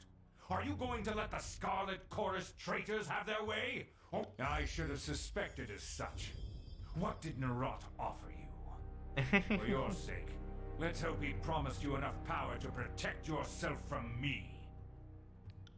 A wise choice. The Scarlet Chorus will be honored to silence the last of the Vendrian Guard inside. Guild Wars goes back Raven to Ash, we hereby order you to goes back stand to down and 2003, remain here at camp until we have 2002. secured the citadel. It is an old game. It is almost a dead game because of Guild Wars 2. That is old. Not old enough.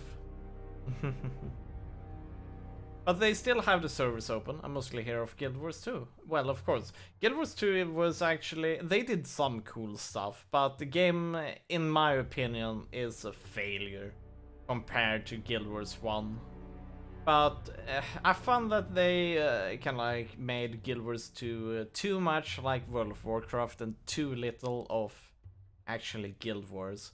They abandoned many of their strengths from Guild Wars 1, which they should have kept, and made something much worse in Guild Wars 2. And that from my side is a failure.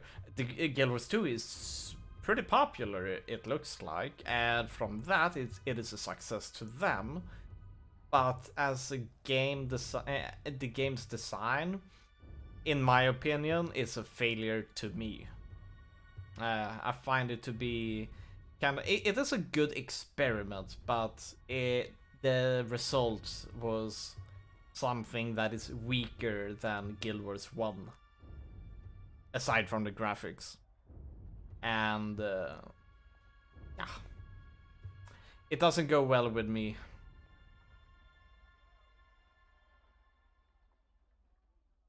But the people who worked on the game should be proud. It was good work in that regard. A good experiment. The disfavored will carve a path to the citadel But- on our own, if that's what it takes. But for a Guild Wars game, the design, the approach was not the right one. But at least I'm happy that they tried. With a passion.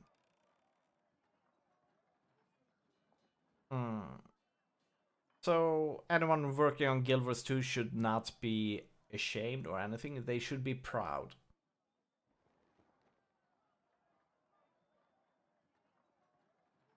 If the chorus leads, and they will always have my support. The devs. That is. I don't like that they fired their writer though. Because she was assaulted by a YouTuber and she kind of like stood up for herself, and because of that she got fired. Fired the writer? Yeah. And I really dislike that part from Arena. They should support their developers a lot more, especially against that kind of shit. Yeah. Yeah, there was this 16 years old who kind of like was really anti the writer, and I think he literally was that because she was a lady. Not sure though, but But she just defended herself, and ArenaNet was like, "You should not behave like that to a customer," and so we're going to have to let you go. And that is kind of like, what? That's not how you. That's not how you manage that kind of stuff. Sure, ArenaNet could apologize, not the writer, but they should say, "Do not treat our developers in this way."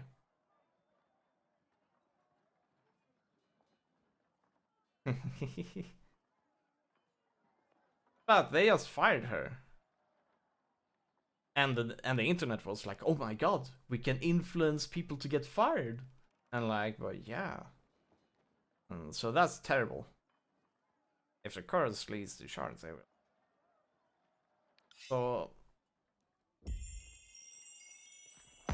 So that's the only thing I do not like about ArenaNet.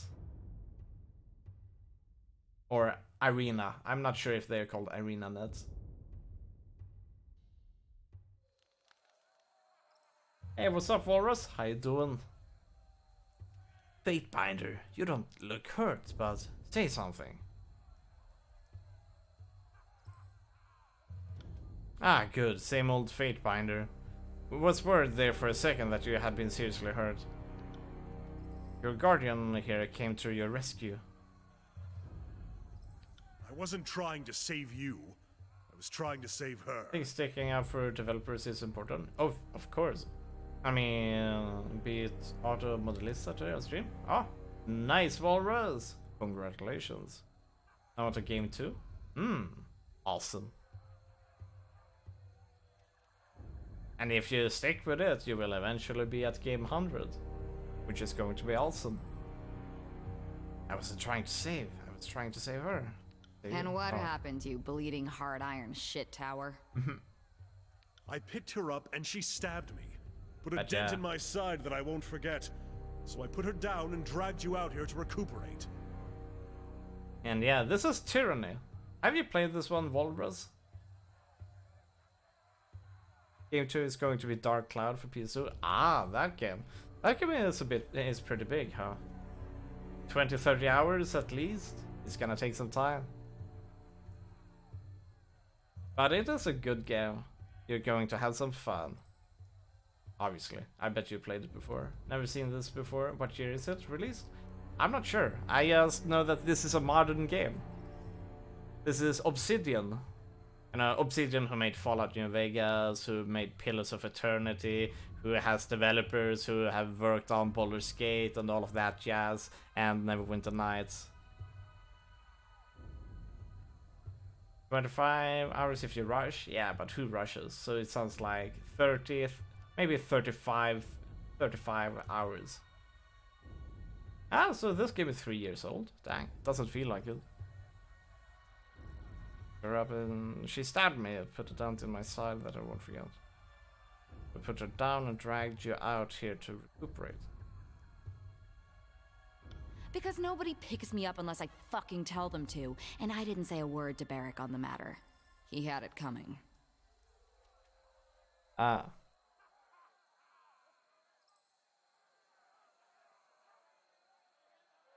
This is no time to narrate our life stories. If the edict comes crashing down on our heads, none of it will matter anyway. Ah. This game is kind of interesting. Pretty much I'm stuck using an emulator, which isn't ideal, but it's all I got for now. Yeah.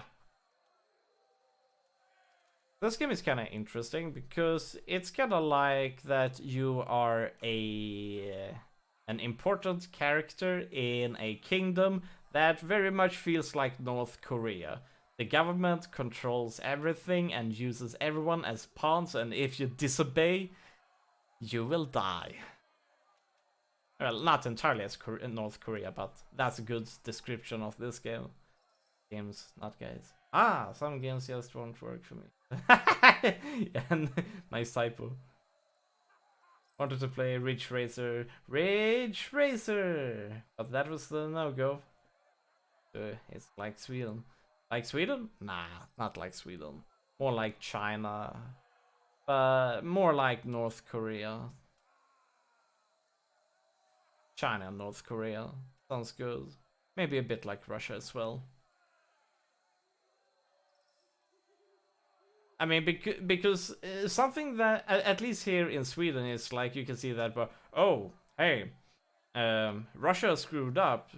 This spy leader screwed up, and then it's like, yeah, he got a heart attack 1 month later, and you're like, oh, okay, understandable. I guess he got executed by Putin or something. Tapper has to say it like in Sweden, or he will get killed. Sweden sounds dangerous. Capital. If the edict comes crashing down. On that note, better to leave now while we're well parted. You've made your allegiances clear. I hope you serve a good long term with the Scarlet Chorus, and that we never meet on the wrong side of the battlefield. I needed to make a decision and sided with the army that has numbers. You're too quick to label me an. This isn't about choosing sides, it's about resolving the edict. Stay with me as my deputy at least that long, then I will release you from service. I've had enough of your justifications and empty values. Your actions speak a great deal louder than your slippery words. Can I be streaming much longer? Yeah, oh, right, it's getting late. Yeah, maybe 1 more hour. How could I put my trust in an enemy of the great general? Why shouldn't I simply kill you now, traitor? No. You aren't worth it.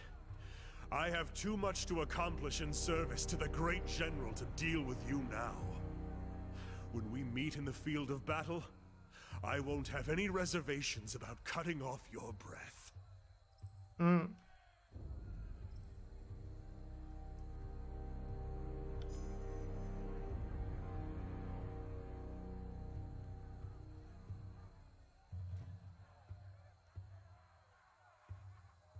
Between my temper and your reckless authority, I don't know which of us I hate more right now. Very well. Know that whenever I raise my arm in combat, have a good one, Volvers. I would rather bring it down on your head.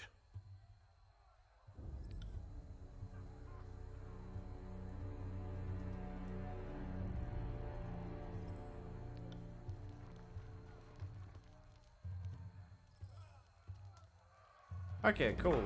Someone wants to kill us. That is good. Okay, let's see. Where do we need to go? Okay, Scarlet.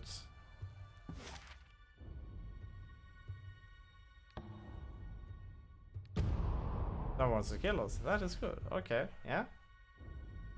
I mean, I'm not really understanding the logic too much in this, so sometimes when I think I do a good response, everybody starts to hate me, and I'm like, damn it! Well, at least that means someone is interested in us. Yeah. No reason to tear.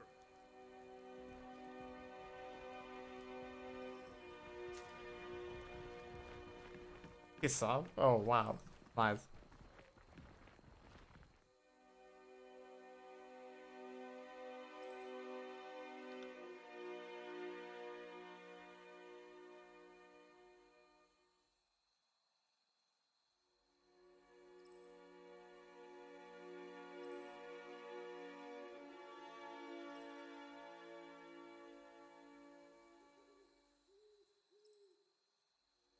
I will lead a vanguard of the Scarlet Chorus.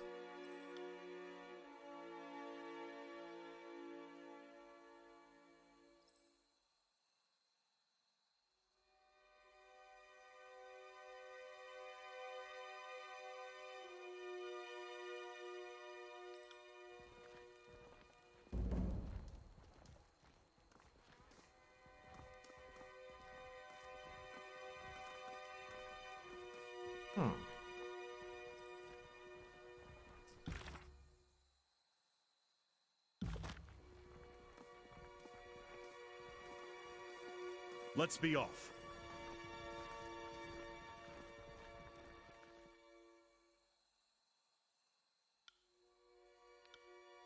Let me see your various. We really need this kind of stuff. Sigil of channel expression.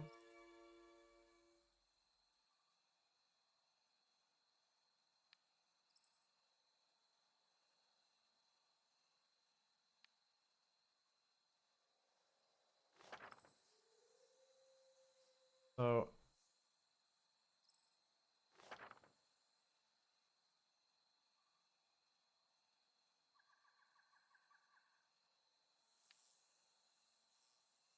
we're gonna try to buy this one. Okay, I need to check this out.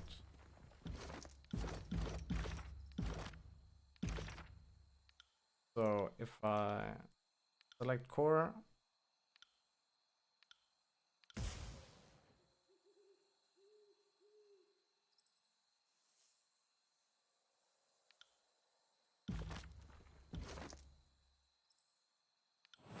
learn.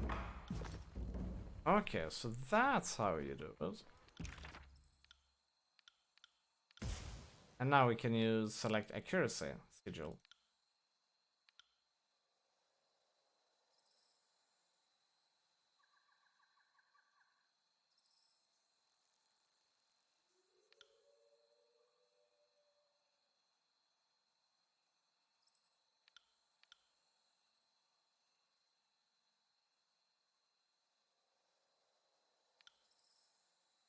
Hmm. Nice.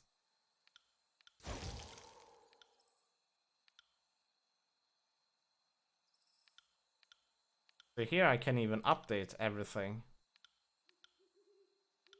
That is pretty cool. Hmm.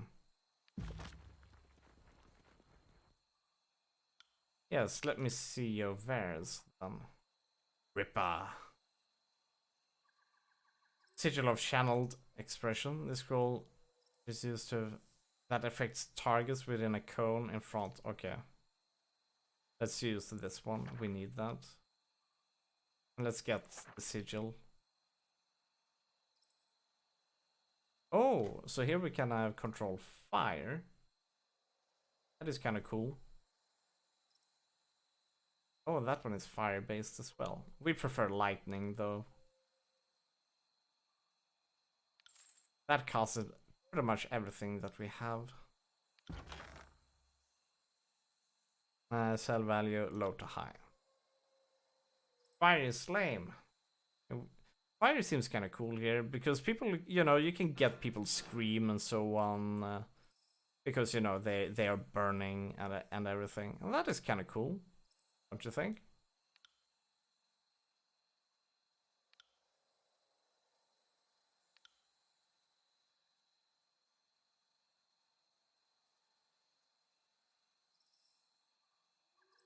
No, that's not for me. Okay, you don't like hearing people scream while they burn to a crisp?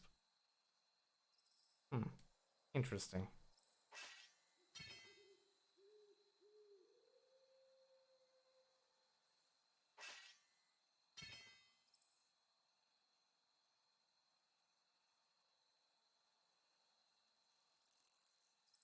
I'll pass? Okay.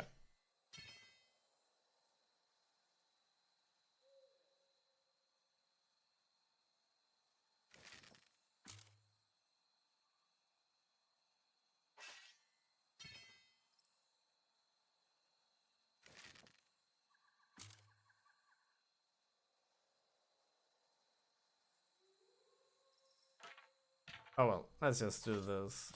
Let's keep that one for now.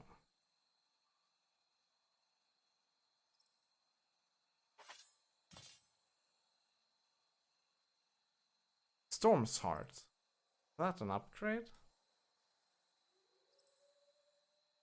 You prefer your barbecue without screaming? Fair enough.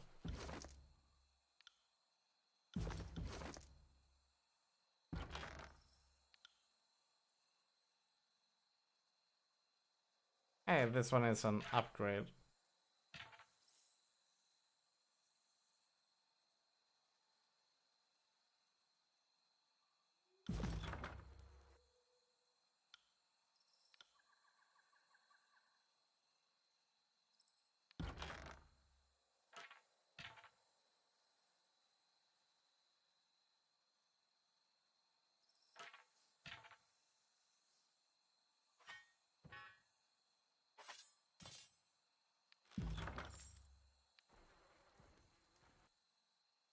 Now when I think about it, Don't we have... Or, ah, there we go.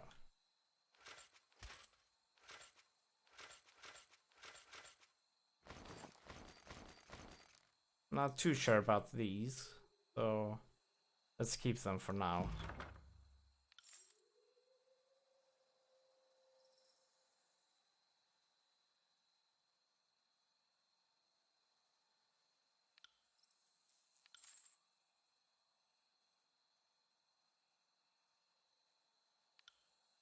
Okay. There we go. We're done here.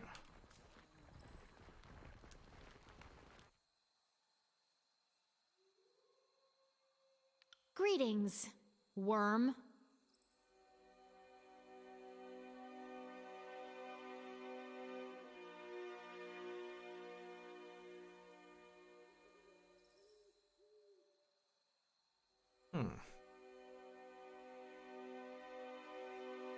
You don't know me, little worm? I am Siren, and my degenerate allies have the pleasure of calling me the Archon of Song. And you are Tunon's Fatebinder. What brings you here to the middle of the battlefield? Did Cairo send you to shame Whenever Ash and he says Nerat greeting into now. action? Greetings, worm. How you doing?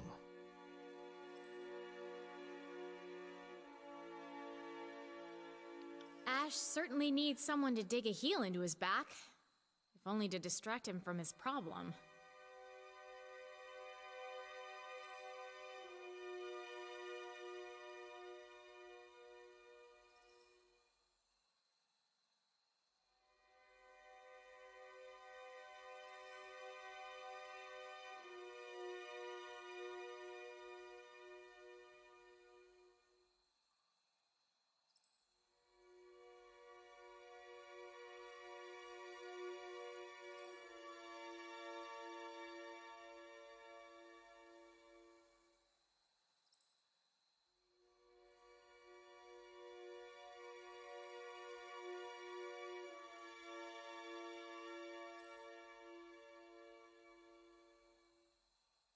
But Nerat, he's just a cat playing with a realm-sized mouse, isn't he?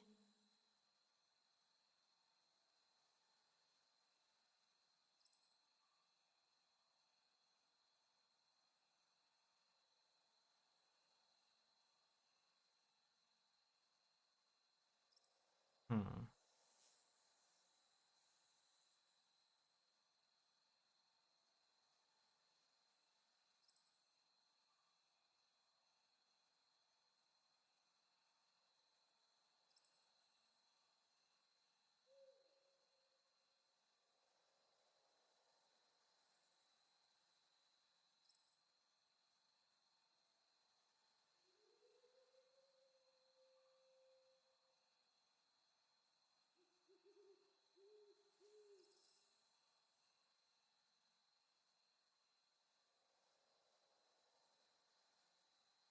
Hmm.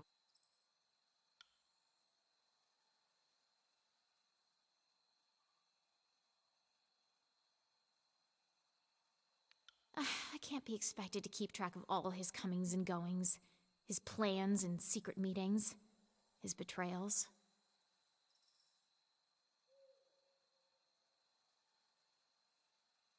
Anyway, we have a more important matter to deal with. There is something you can do to assist me. Damn, I'm daydreaming too much. That's why I'm like sitting here doing nothing sometimes. Remove my helmet. Really? That's it? How disappointing. It was worth a try, I suppose, though it appears to have been a colossal waste of effort. Daydreaming? Yeah? I hoped you would assist me in a delicate matter, but it appears you're more nuisance than help. I have no further use for you. Perhaps later. You're dismissed, Fatebinder. Glare silently again.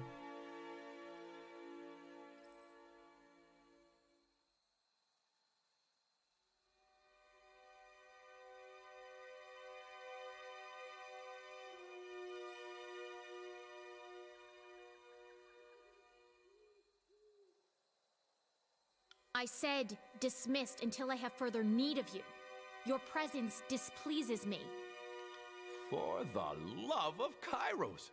That was the Archon of Song in the flesh! He's true. Well, yeah. He definitely is.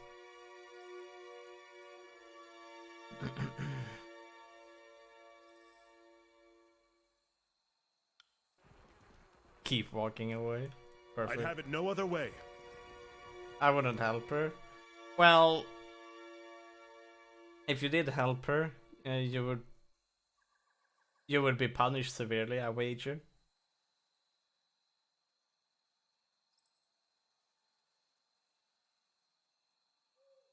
Kibish bye. Yeah.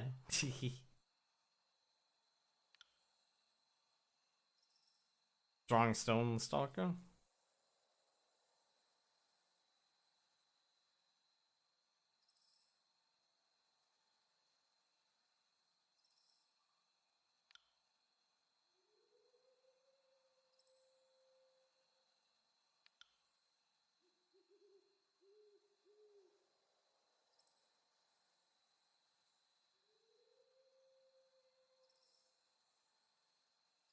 Blood and bone.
Alright.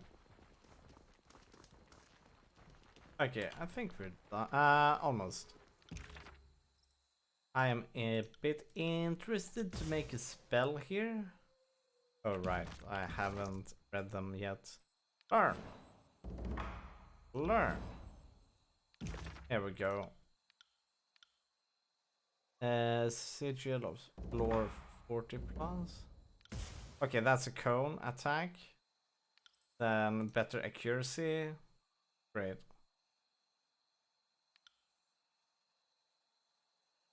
Sign. Great.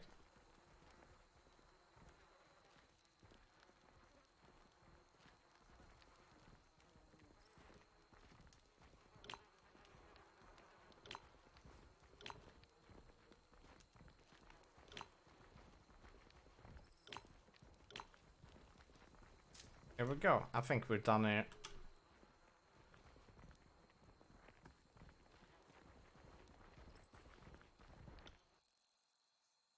What can I do for you?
It is a symbol of Kairos' will, one that I am not likely to forget.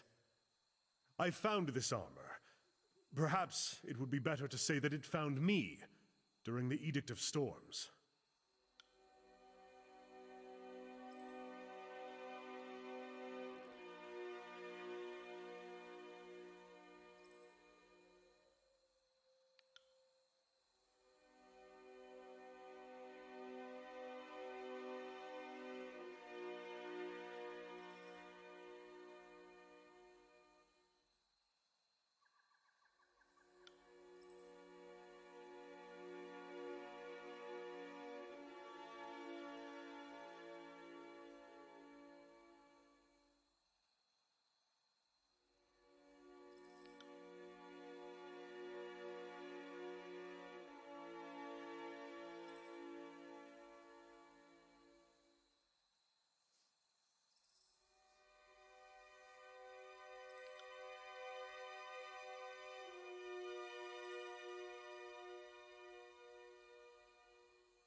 Hmm.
Though we are encouraged to couple and mate within the Legion, I don't consider you one of my cohorts. I think I'll decline. You weren't? Forgive me, it's been some time since anyone made an advance, and I am long out of practice, as you can see. Suffice it to say, my armor and I will not be separated for the time being. But when the war is over, perhaps Tunon will lend me one of did his he say? forge-bound. I asked him. Until then, here I remain. Asked him if we should try to take off his armor. Why did he react like that? He has an armor on him, or kind of like his armor is just a piece. It's just kind of like scraps of metal that was pulled onto him during an Edict of Storm, and he's been trying to kind of like take it off, but over the years he stopped doing it. He gave up on the struggle. And now she sees that it's Kairos' will. So now I'm My like, hey, armor shouldn't we saved me try from to the get it off? destruction of Stalwart, where Then thousands it's of like, others lost I their don't lives. want to have sex with you. So you and can like, see why I continue to wear it. I don't want that For either. the time being, we will not be separated. And he thought you were hitting on him? Yeah, it looks so.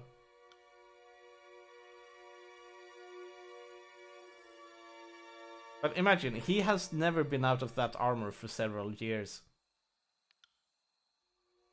Not even the helmet.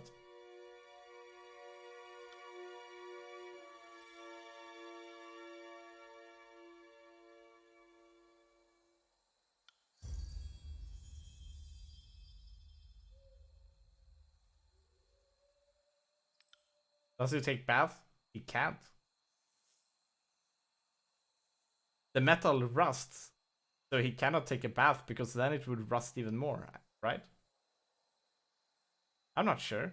I don't know exactly how metal and water works well together when it comes to rust.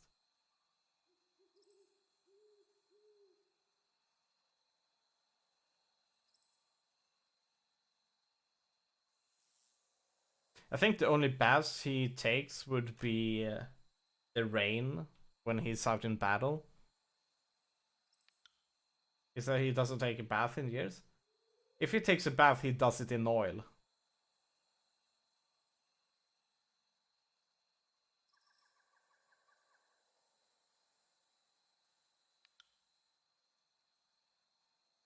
Yes, he should stink. No wonder no one wants to have sex with him.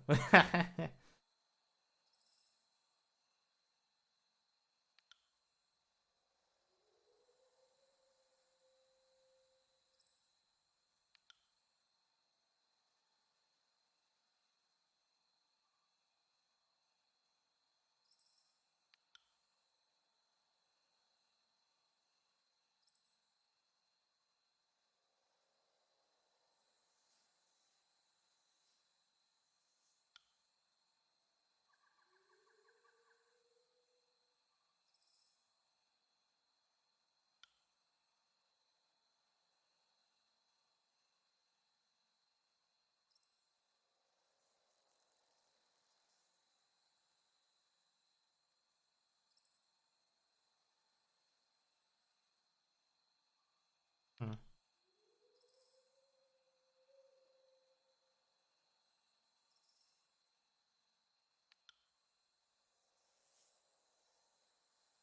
Hmm.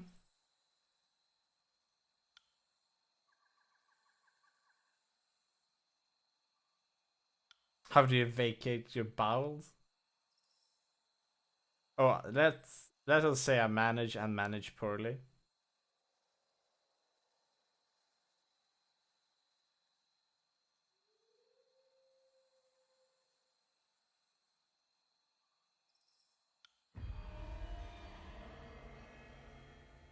Oh. Yes, and he also pees in his armor because, well, he cannot take it off in order to pee. Yeah, that means also he takes a dump in it.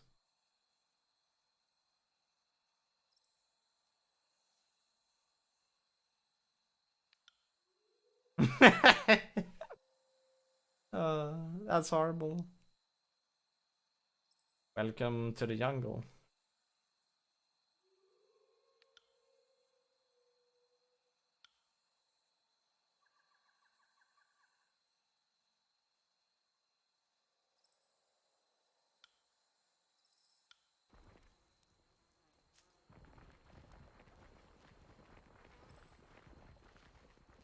Ah, perfect.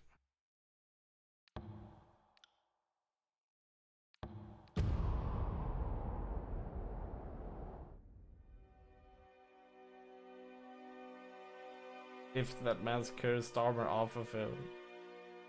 I think we like him this way. I can see the fifth eye, that wretched creature. He stands to the east of us.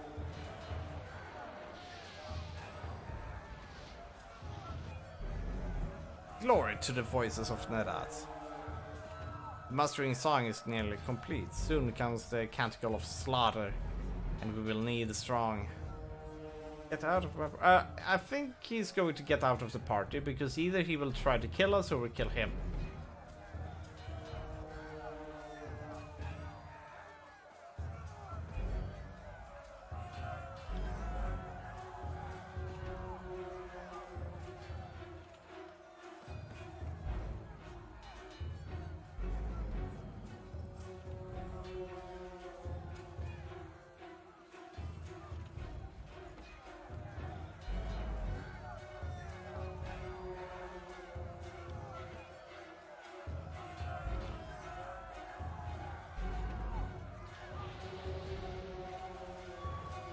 Why? Well, he has already said it that he wants to kill us on the battlefield. That's the reason we, because I am against his great general, And everything against his break generally is an enemy to him, which he wants to kill. He finds us also to be spineless.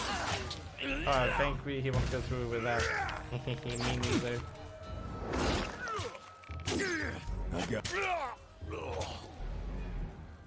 Right.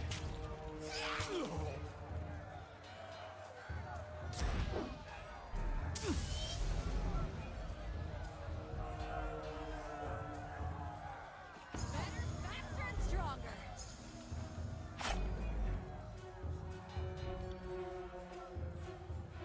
Sorry, Dad.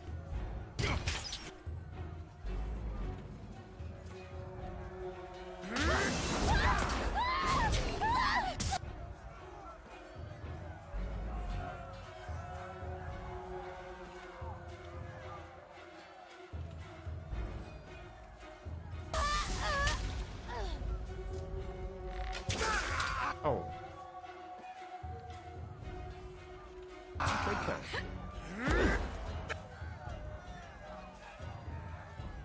Right, energy shield. I'm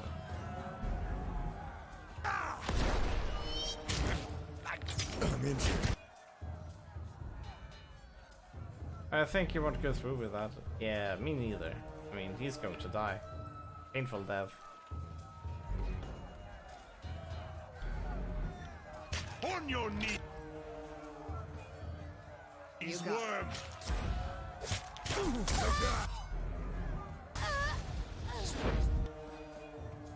I'll Oh, the answer did that price. Oh, I did? Sorry, my bad. I can do that from time to time. I'm kind of tired as well, so That section of the that wall doesn't looks surprise me. suitable for climbing. It's okay. It was funny. Yeah.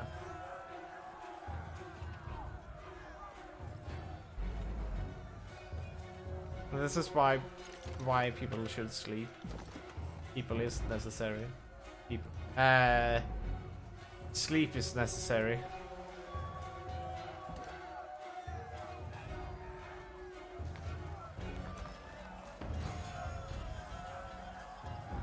no reason to tarry. Did you not sleep properly? Yeah, I did. I am changing my schedule a bit to work out up 8 a.m. instead of later. So you could say that I'm waking up a bit way earlier. Also, it's summertime.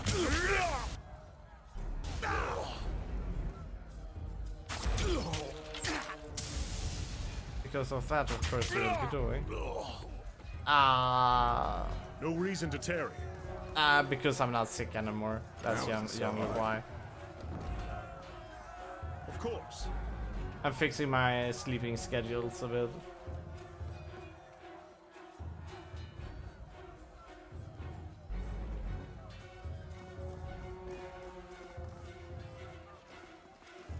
Trouble is afoot. Sounds good. Yes.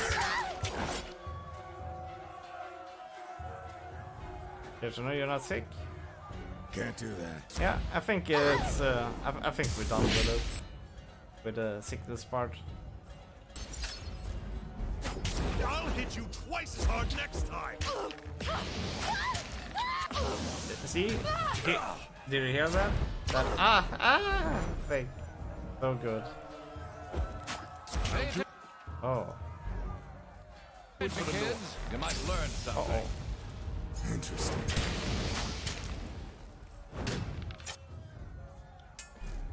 So good. Yeah.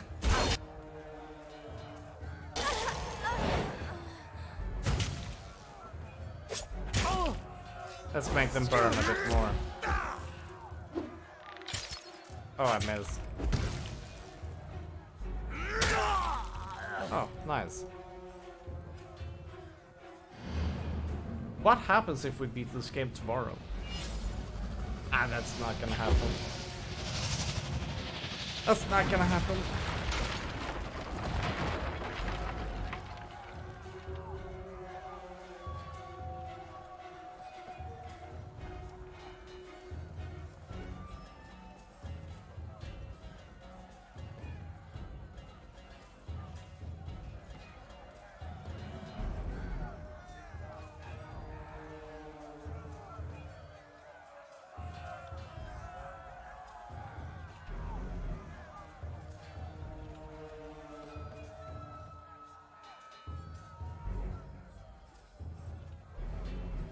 Yeah, that is something.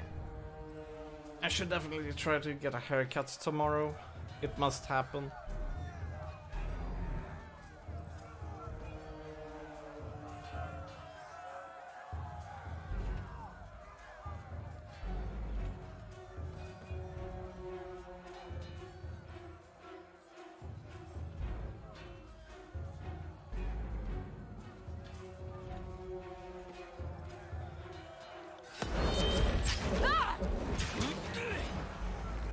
But haircut? Then I'll be like, who's this? I will look like I generally do.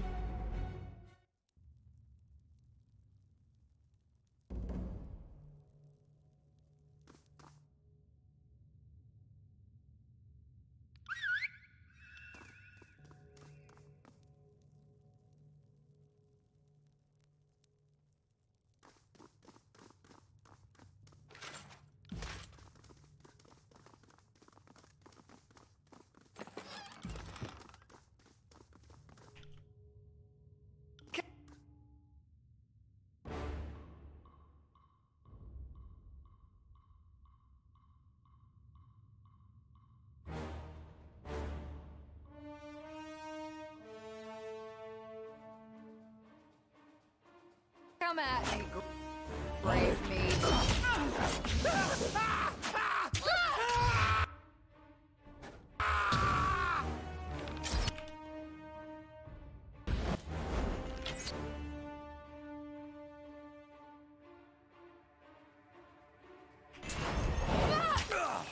Pay attention, kids. You might learn something.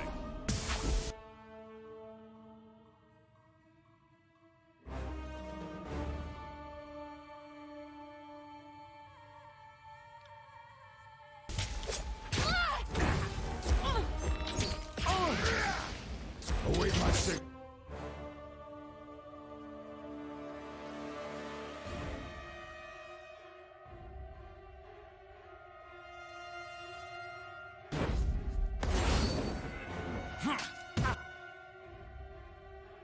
Oh no, this is bad.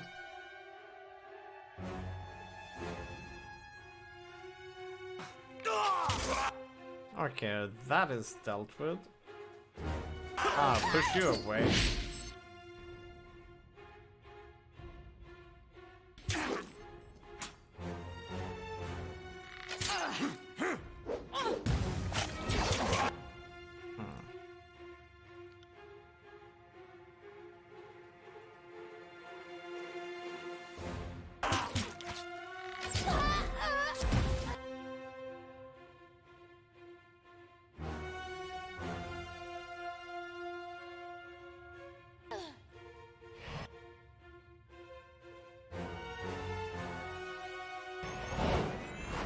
Harsh words would cause more harm than this useless weapon.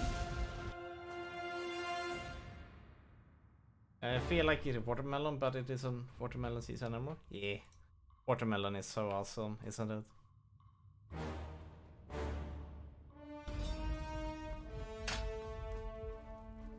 Good work.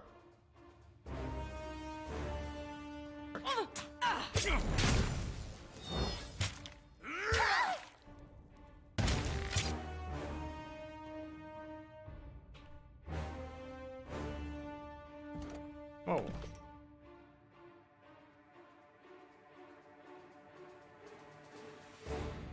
Consider it done.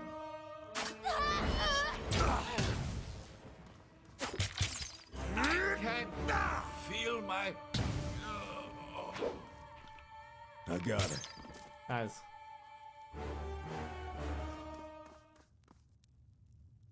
I thought watermelon was during summer period. For you. Or I mean like in August or something like that. Of course. But maybe summer just ended? Oh, right. So you have summer during this time. Summer is in January? Nice. Over here, summer begins in June.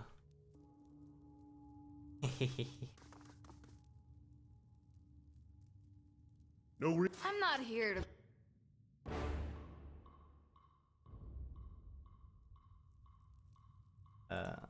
Okay, good. We have all 3 characters here.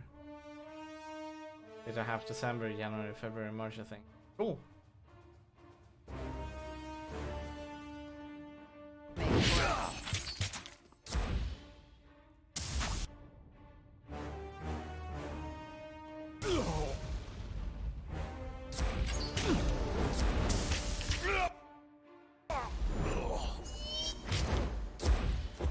What's your favorite season?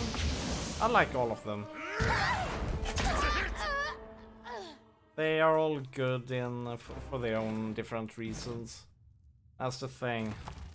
I really enjoy all 4 seasons.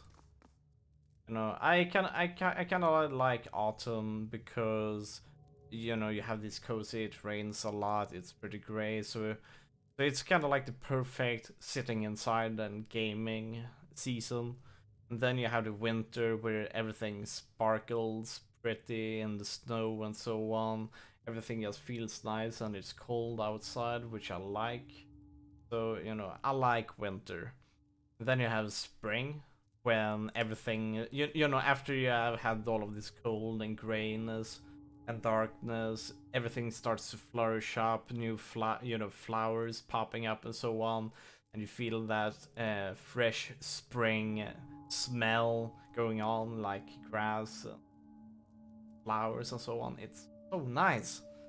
And then you have the summer where stuff gets too hot for me, so I cannot be outside during day because it's simply too hot.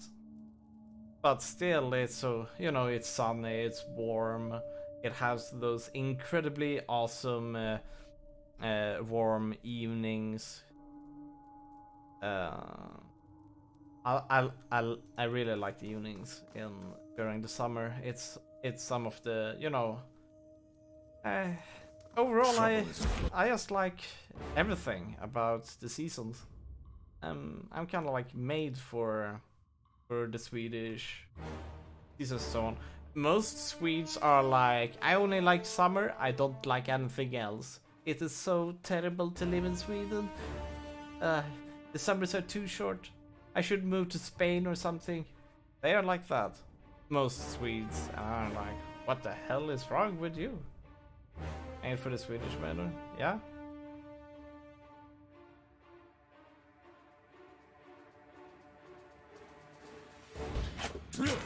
See, a lot of people, most Swedes don't like winter at all. Most Swedes don't like autumn. Hey, what's up, son? How you doing? So yeah, so I'm in a good position in that part.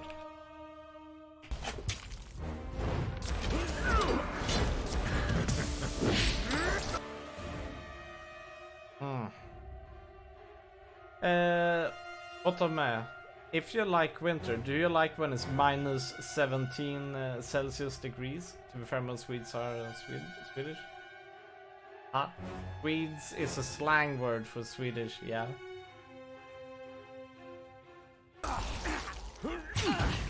The saying that Swedes are Swedish is redundant because it's a Swedish tribe, Kappa. Because it never gets that low here. Okay. I can say that it is really, really cold, especially to you. It is really, really cold. But I like when it's cold. If it's not below minus 30, it's okay because you can use clothes against it. The implication was that they're wrong because of their national. No. There's nothing about nationality when we talk about Swedes. Swedish is just a slang for Swedish. Swedish is everyone who lives in Sweden that can pay taxes and can vote within everything.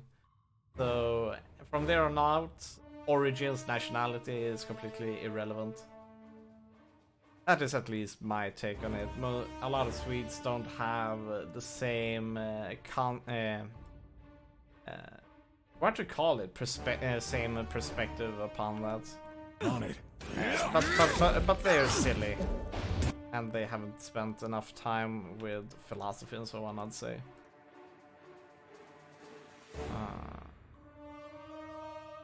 Casual man, Danish mate, you was trying to make fun of my neighbor. Ah, you're Danish. Moist. Denmark is awesome. You got Denmark it. is awesome. That's how.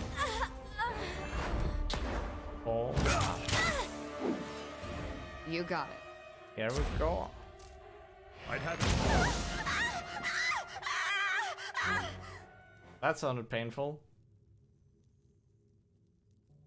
affirmative. That was the cry of holy crap, It's all lady. in the reflexes. She was burning. That was why she went like that. Learn new spell core. Sigil of Force. Oh.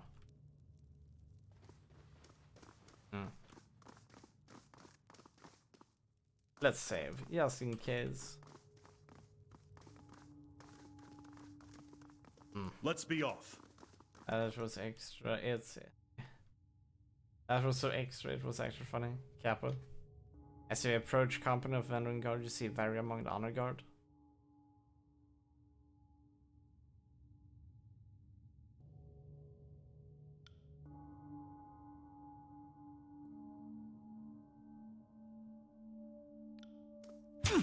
Ah, perfect.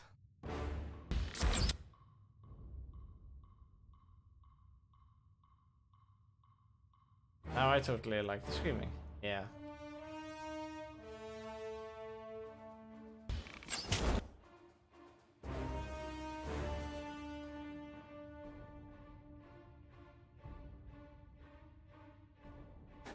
I think we're gonna make her burn.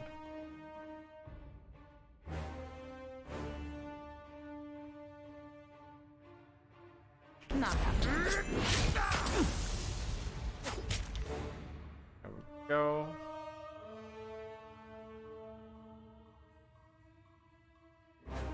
Yes.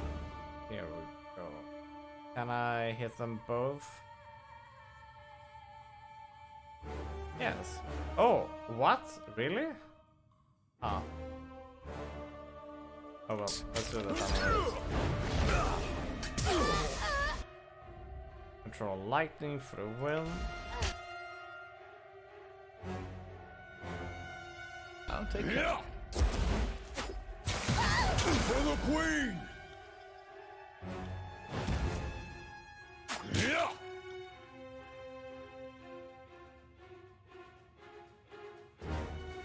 At once. You got it. That was unavoidable. I got it. I got it. Okay, have this. Hadouken! Or not really Hadouken. Will but do. I like that lady burned you before. Yeah.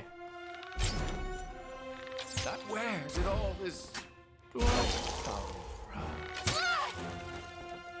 On it.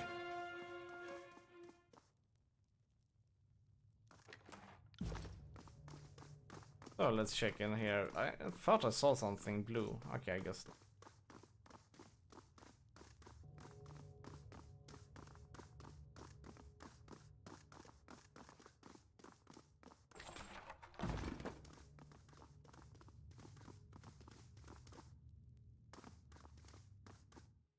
Hmm.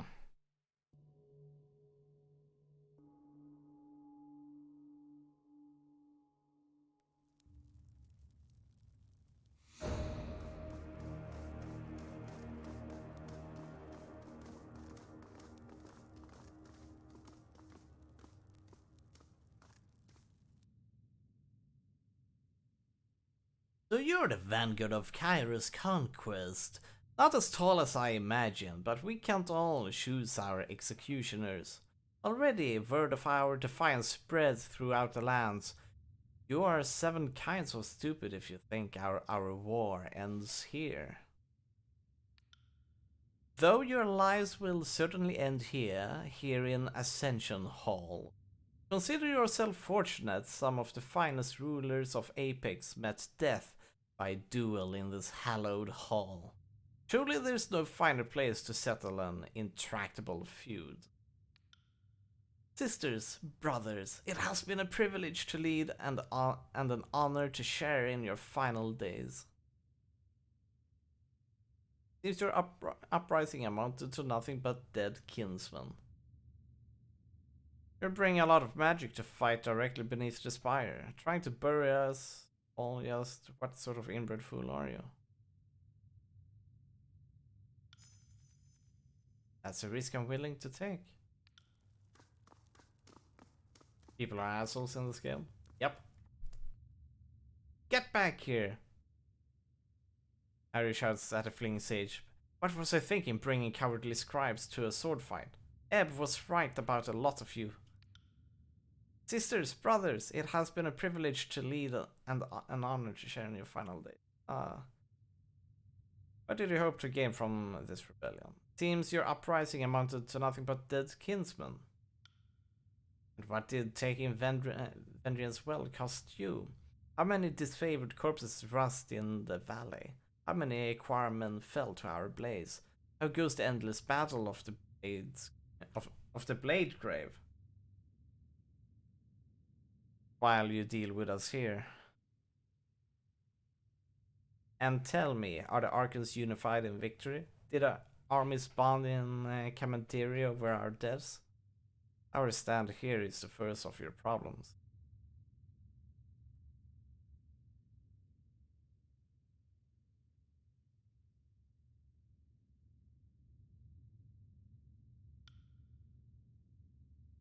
We demonstrated that the armies of Kairos could be shamed by stubborn peasants. The Overlord's empire is vast. His army is numerous, his magic unstoppable. Yet he cannot destroy our fighting spirit. Hardly the show of force I'd expect from a truly fearsome Overlord. I hope that argument keeps you warm in the emptiness of the void, Guardsman. Any last words? Yes. Tell the voices of Narath we're most thankful for his aid. We would not have made it this far without his support. Ooh.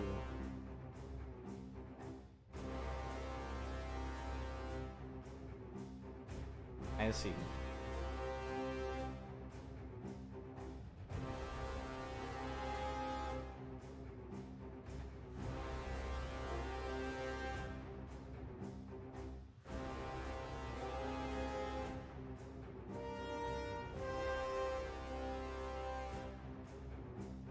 You got it.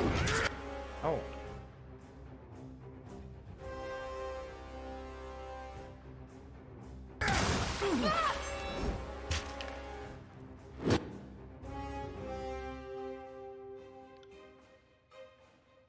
On my command!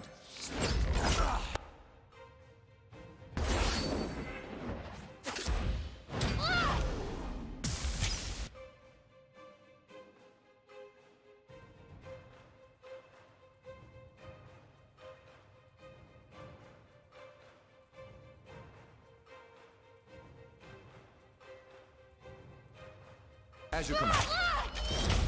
I'll be filling that one for.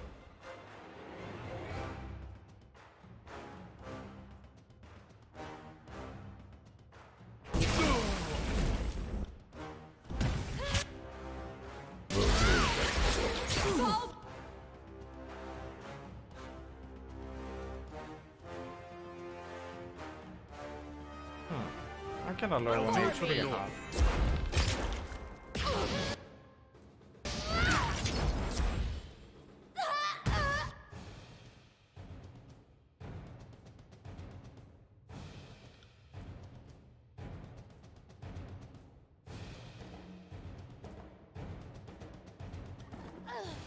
Pull yourself together! Oh boy.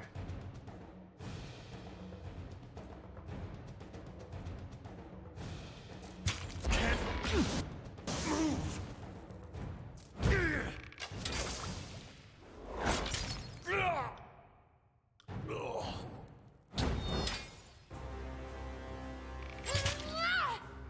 I will aid you.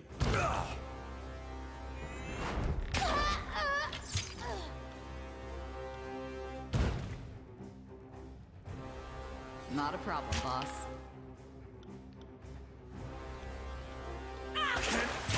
Move!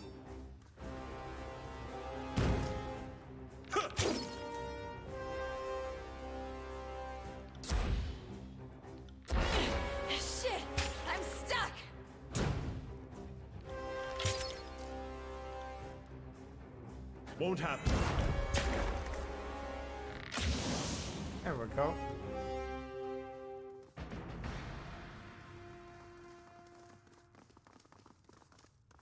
Being North Korea makes a lot of sense. Right. Totally missed that. You worthless gnats. We may die, but others will follow our example. Mark my words.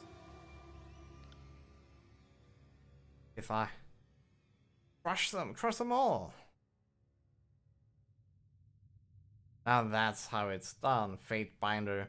I should be angry you denied me a scalp or two, but I ought to thank you for saving us the trouble.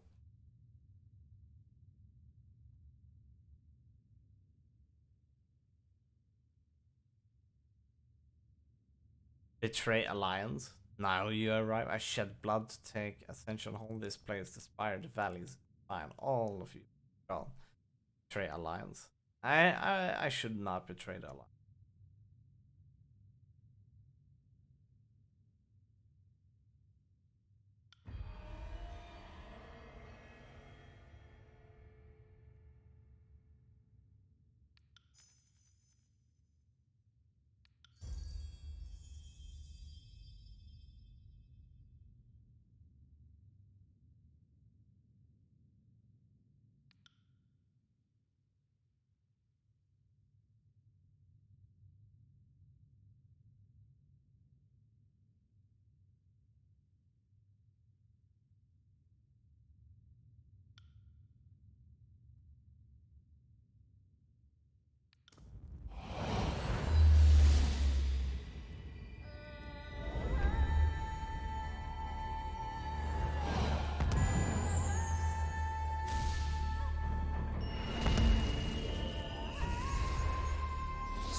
We're feeling it rain for like 10 minutes and already stopped. I'm disappointed.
Bit confused. What is going on now? We got teleported somewhere.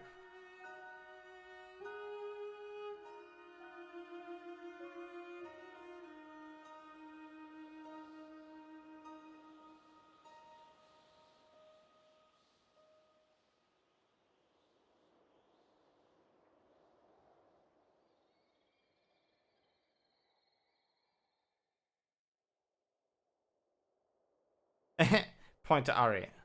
We hand her a note. The parchment will survive the impact. I have my reservations about getting involved with you, Fatebinder, but this puts them all to rest. I couldn't be more pleased to stand at your side right now. What? You bloodthirsty fuck?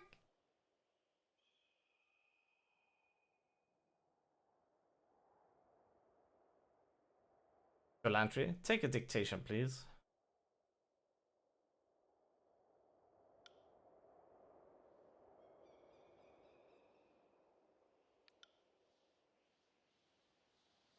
I feel like someone will be mad at you no matter what you do here.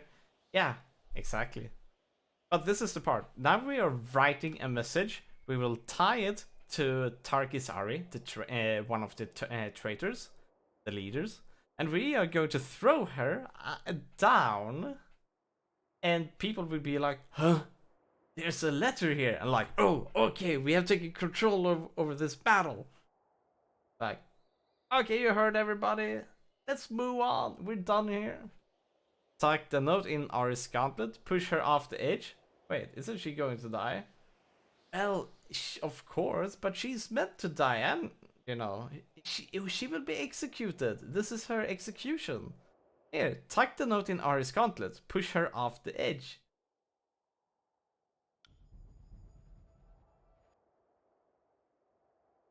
Damn, Dapper. This is brutal. It is brutal. Welcome to North Korea. I mean, welcome to Kisho's... No, not Kisho. Kairo's will. Sorry for that, Kisho. No, please. We can... No, please!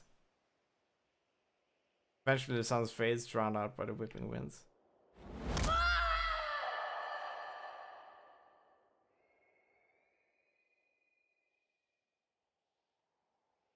No doubt, I'm the very definition of an enemy of the Overlord. I didn't just resist. I led others into resistance. So I know what's about to happen, but I know when I'm at my match, and like most folk, I'll do whatever it takes to live. If you will show me mercy, I will pledge my life to you. Good Fatebinder. Serve me well, and all can be forgiven.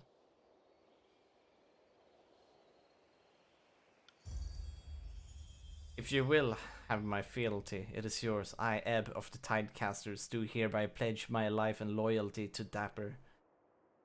I will serve and obey so long as you have need or want of my skills. See? We send a message by, you know, throwing them out of the cliff. And the leader, that is, and and the others we recruit.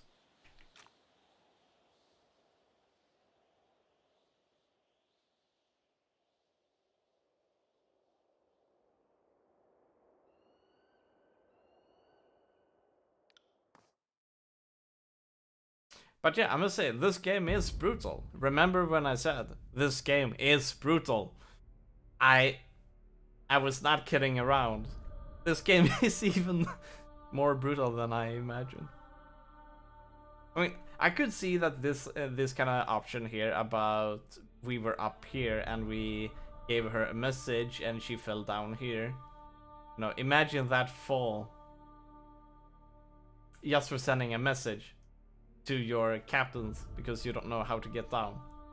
I think this started out as kind of like an intern joke, and then everybody thought to this, like, to themselves, the devs, like, damn, that is actually a really good idea, and frigging evil too.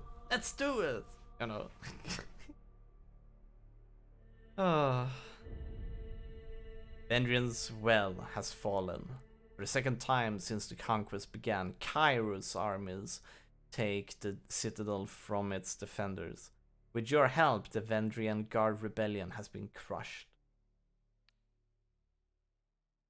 Having taken Ascension Hall with your Scarlet Chorus allies, you satisfy the terms of the edict. You and the forces of Kairos are free from the Overlord's death sentence. With the threat of execution no longer looming overhead, The Overlord's armies turned their attention away from the citadel and toward each other. The tension that flared over the long siege reached an explosive crescendo as the disfavored and Scarlet Chorus armies clashed iron and bronze and in a hasty, disorganized battle. After a brief exchange that left his soldiers blooded, Raven Ash withdrew his army from the valley, pulling the disfavored back to the secure fort in the Blade Grave. Once his army finished licking their wounds, the voices of Nerat ordered the Scarlet Chorus to gather in the Stone Sea and prepare for war, this time against their former allies. The Archon of Secrets instructed his soldiers to respect your lawful claim over the spire. Though a few greedy stragglers still lurk in the valley, the Scarlet Chorus were content to leave your stronghold uncontested. As days passed, the wounded and injured were nursed to health. You explored your strange bastion, planned your next steps with careful deliberation. As word spreads that the Scarlet Chorus and the disfavored turned on each other, factions once resolved to bend the knee are inspired to continue fighting. Factions once resolved.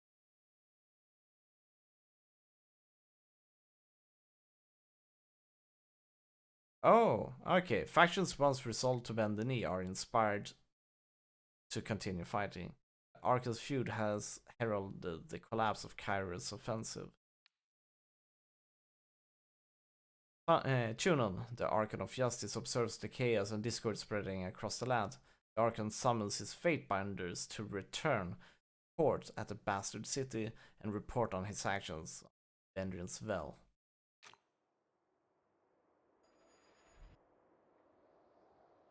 If our petty squabbles over a delayed siege have no doubt evolved into a respectable civil war. Voices of Nerat will want to discuss the matter. By now he's pulled back to the base at Cacophony. I suggest you don't keep him waiting.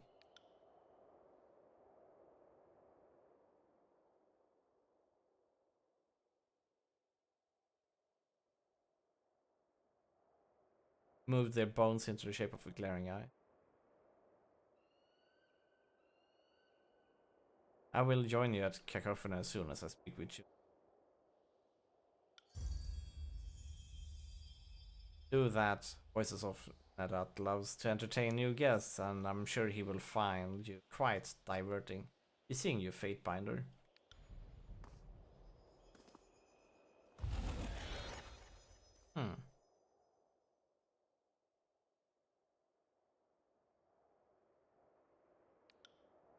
What? My exit vanished. It was just here. There.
Salutations, Fatebinder.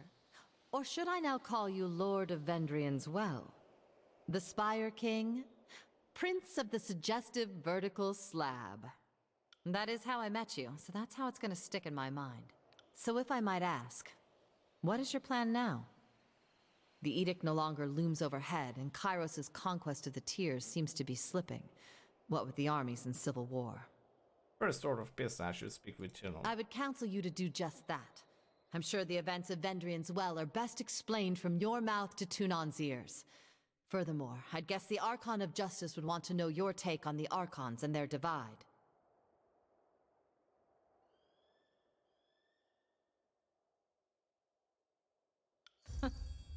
Aren't you a feisty one? Where was this hate for Kairos' lackeys a few years ago?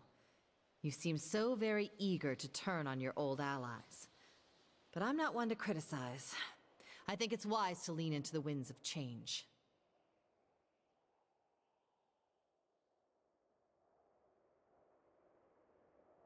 I see.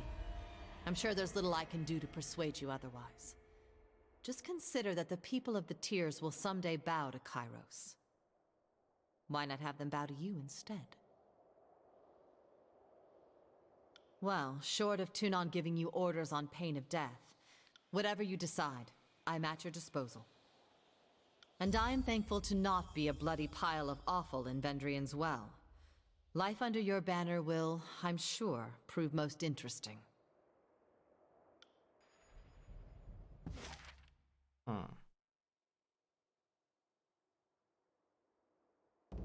Her hair is very anime.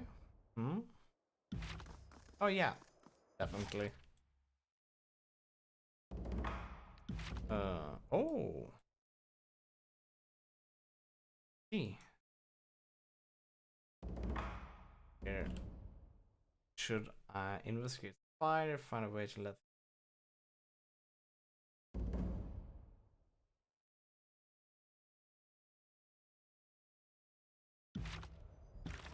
let's see here.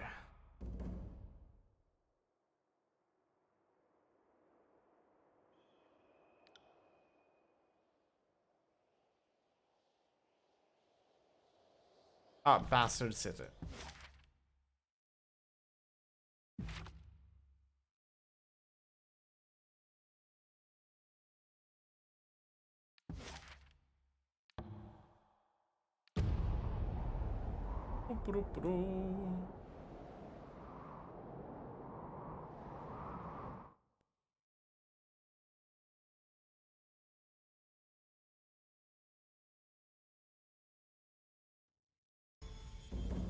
Bastard here, lol. Huh? Bastard City.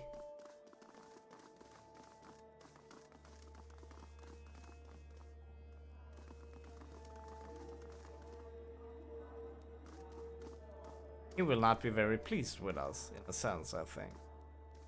Since we have a lot of You wrath. call yourselves officers of Kairos' army, but your conduct falls short of my expectations. The court finds your accounts of Vendrian's Well lacking, rife with misdirection and fallacy, fouled with baseless accusation. Sure, it was here. I'm not sure. I think it's City.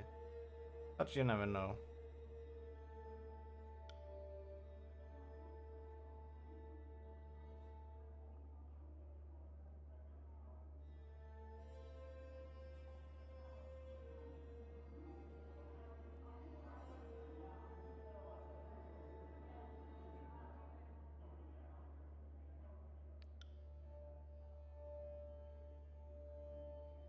I checked and it was here. Ah, nice. Maybe I'm a spell checking in my head. Would be funny if it said Buzzard City. Yeah.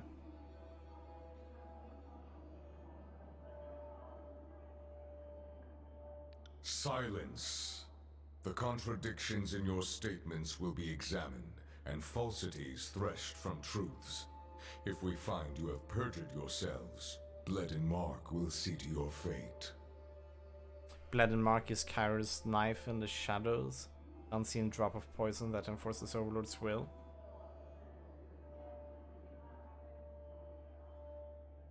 He reports to Tunon that adjudicator serving in his capacity as final word to those who hold Kairos law in contempt? Fatebinder, we will start with the matter of the Archons. Graven Ash and the Voices of Nerat have declared war upon each other. In addition to violating Kairos' peace, they have thrown the conquest of the Tears into disarray. By all accounts, these hostilities began shortly after your arrival. Tell us what transpired.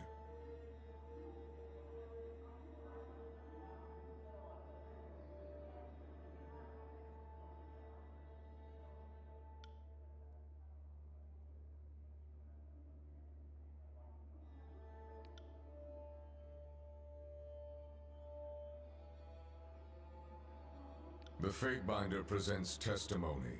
I warn you both against speaking out of turn. Something more than a mere disagreement unraveled this campaign. But I will return to that in time. Let us speak of Ascension Hall. From all accounts, it would seem you were instrumental in its capture, or so the petitioner of the Scarlet Chorus testifies. The disfavored commander has a dimmer view of the matter. Lend me your perspective.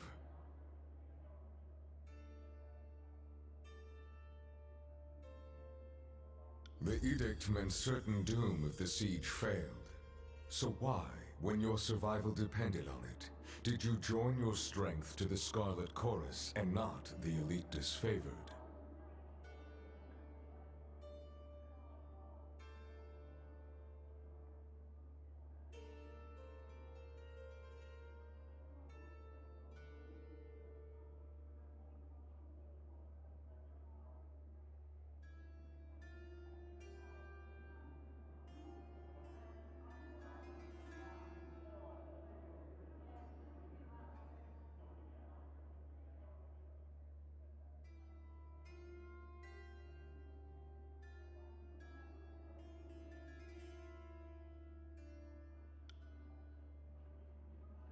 I will consider this testimony at length. The court thanks you for it. Is there anything you wish to add at this time? Your testimony is accepted by the court. The statements of our guests raise questions in my mind. There is much about this campaign that has caused me to wonder. A shipment of iron weapons was short on arrival. Where coveted iron is concerned, I don't believe it to be a clerical error. Indeed, it One was. of my agents recovered this seal in Echo Call. It belongs to a merchant collective. Lethian's Crossing is teeming with their kind. If you would root out treachery, I would advise starting there. Alright, Lethian's Crossing. Petitioners, leave us. I would have a private audience with the Fatebinder. Ascend and join me. You will find the way opened.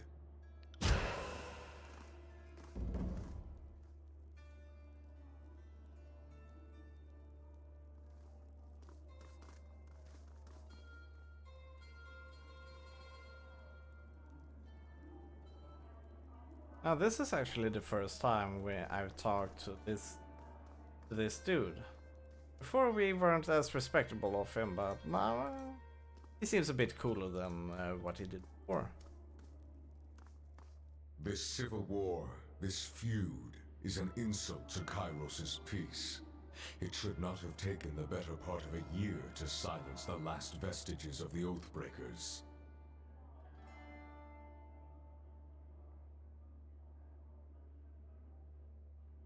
Our allies squabble while our enemies regroup.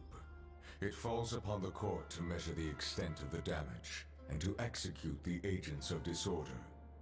I suspect that treachery, negligence, disunity, and greed have infected one or both of our esteemed allies. Until you are instructed otherwise, this matter is the court's primary focus. Graven Ash and the Voices of Nerat must be examined in close detail. You are charged with observing the Archons and presenting your case that one of them has wrought chaos and disorder upon the Tears.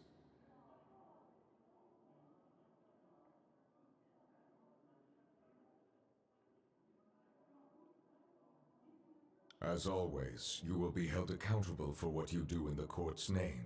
But you are free to conduct your investigation in the manner of your choosing. You must expect lies, misdirection, and manipulation. Suffer not such obstructions of justice. They say the voices of Nerat holds you in higher regard than most. Use this alliance to enter his confidence. It seems unlikely the Archon of Secrets is more honest with friends than with rivals, but to his friends, he has been known to divulge much. The disfavored will likely be less cooperative with your investigation. They will no doubt assume Graven Ash's honor is beyond reproach, which is all the more reason to scrutinize the Archon of War closely. And if the ironclad forces discourage your inquiry, I charge you to make them talk. Speak their language of battle if you must.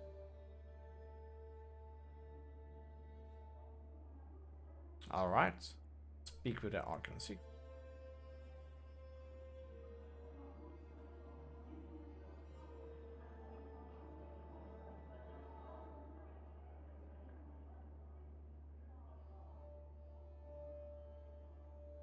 Your fellow Fatebinders have been busy acting as my eyes and ears. I have a few leads for you to follow. You should, of course, speak with your brothers and sisters of the court if you need further counsel.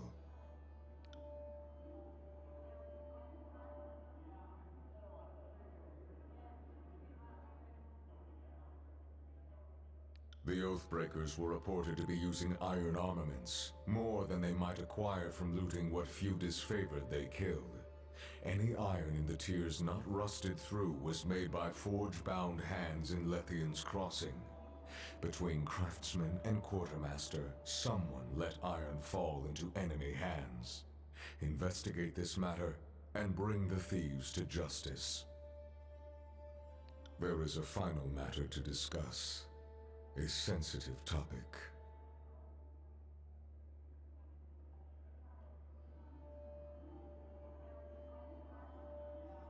In spite of the many shortcomings at Vendrian's Well, you managed to make a name for yourself. You proclaimed an Edict of Kairos, resolved its demanding conditions, and ascended the mountain spire. Any one of these feats would be worthy of recognition by the highest authority. You managed to accomplish 3.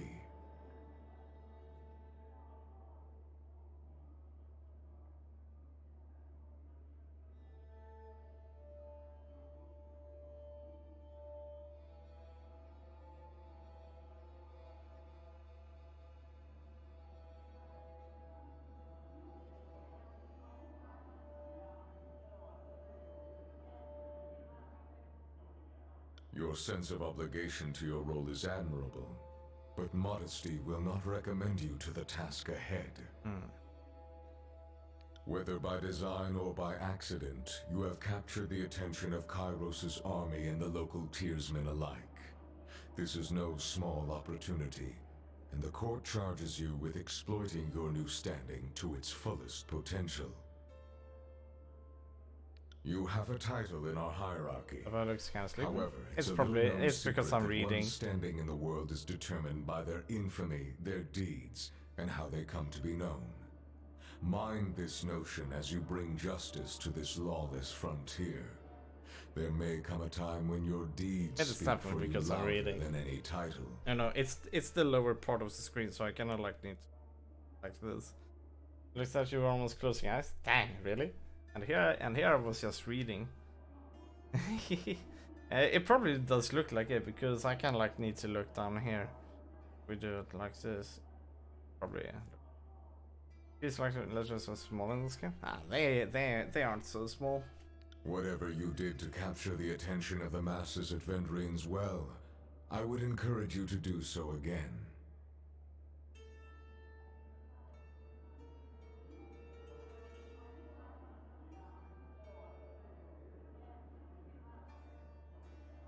You begin to understand.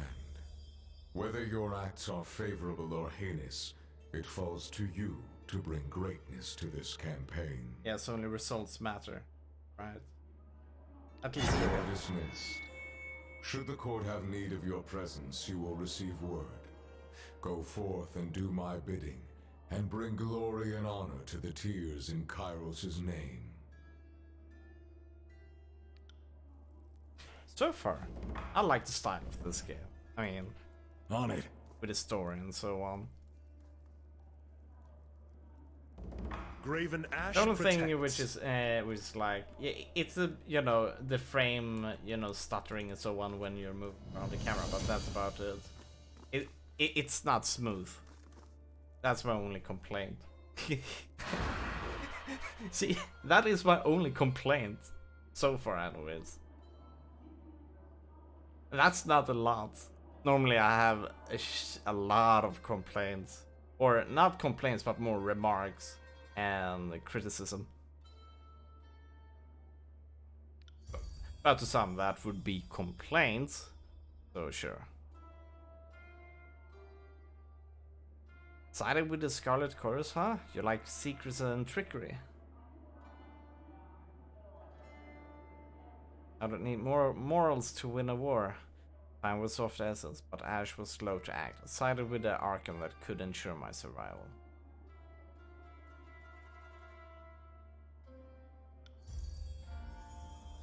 You've gained favor with Tunnen, you've gained favor with Bledenmark.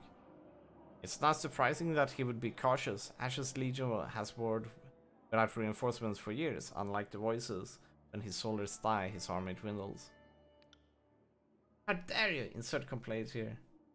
Hey, what's up, Arma? How you doing? Imagine you're off to meet with the Voices for, well, whatever it has in mind. First, you and I need to have a little chat. Glare silently.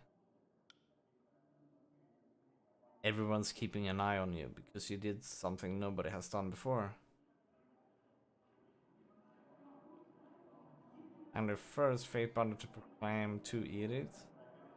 I'm the first to resolve an edict before its consequences came to pass. Fatebinder to awaken a spire of the old wall. Not wrong. That was definitely a shock, but I doubt it's the sole reason you made ears tremble. Proclaiming an edict isn't new. Neither is surviving or resolving the commandments of an edict. But you're the first to proclaim and resolve the very same edict, and it didn't kill you. Been popping up, in and out, not talking though, trying to get stuff figured out, like dinner. Yeah, no worries, Arma. Lurking is totally fine. But sadly, I will probably quit soon because it is past midnight and this will be a good place to stop at. But so far, I can only say good things about this game. Mostly how this game is, the story is about that you are one of the paragons in a tyranny. Right? So in Tyranny is, well, people normalization of being brutal, cruel, and oppressive to everyone in it, and disobedience means punishment by death, for instance, or sent to work camps and whatever. It's like this game is pretty raw. Otome has already witnessed some very cruel and brutal. Does he have a strong female lead? Are all races equally represented? The white men equal to others? White knights assemble? It seems to be equal among everything.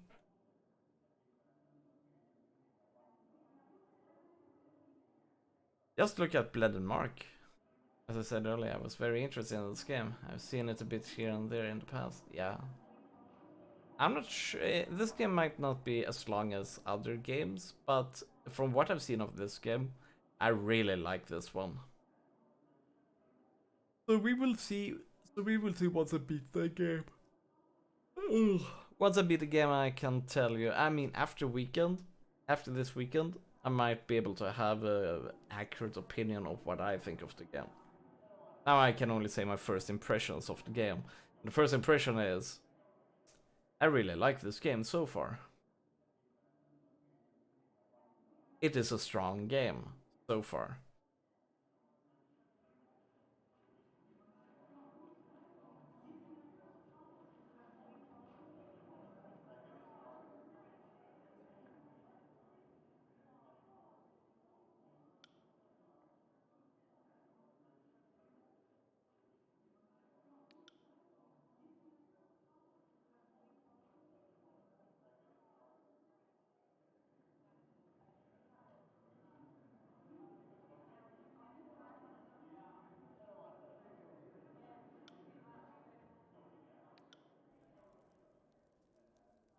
I mean, it is developed by Obsidian, the makers of several of my highest rated games of all time. Yes, definitely.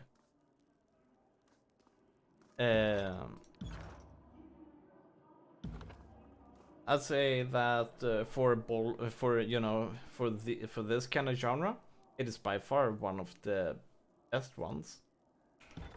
But I need sleep now.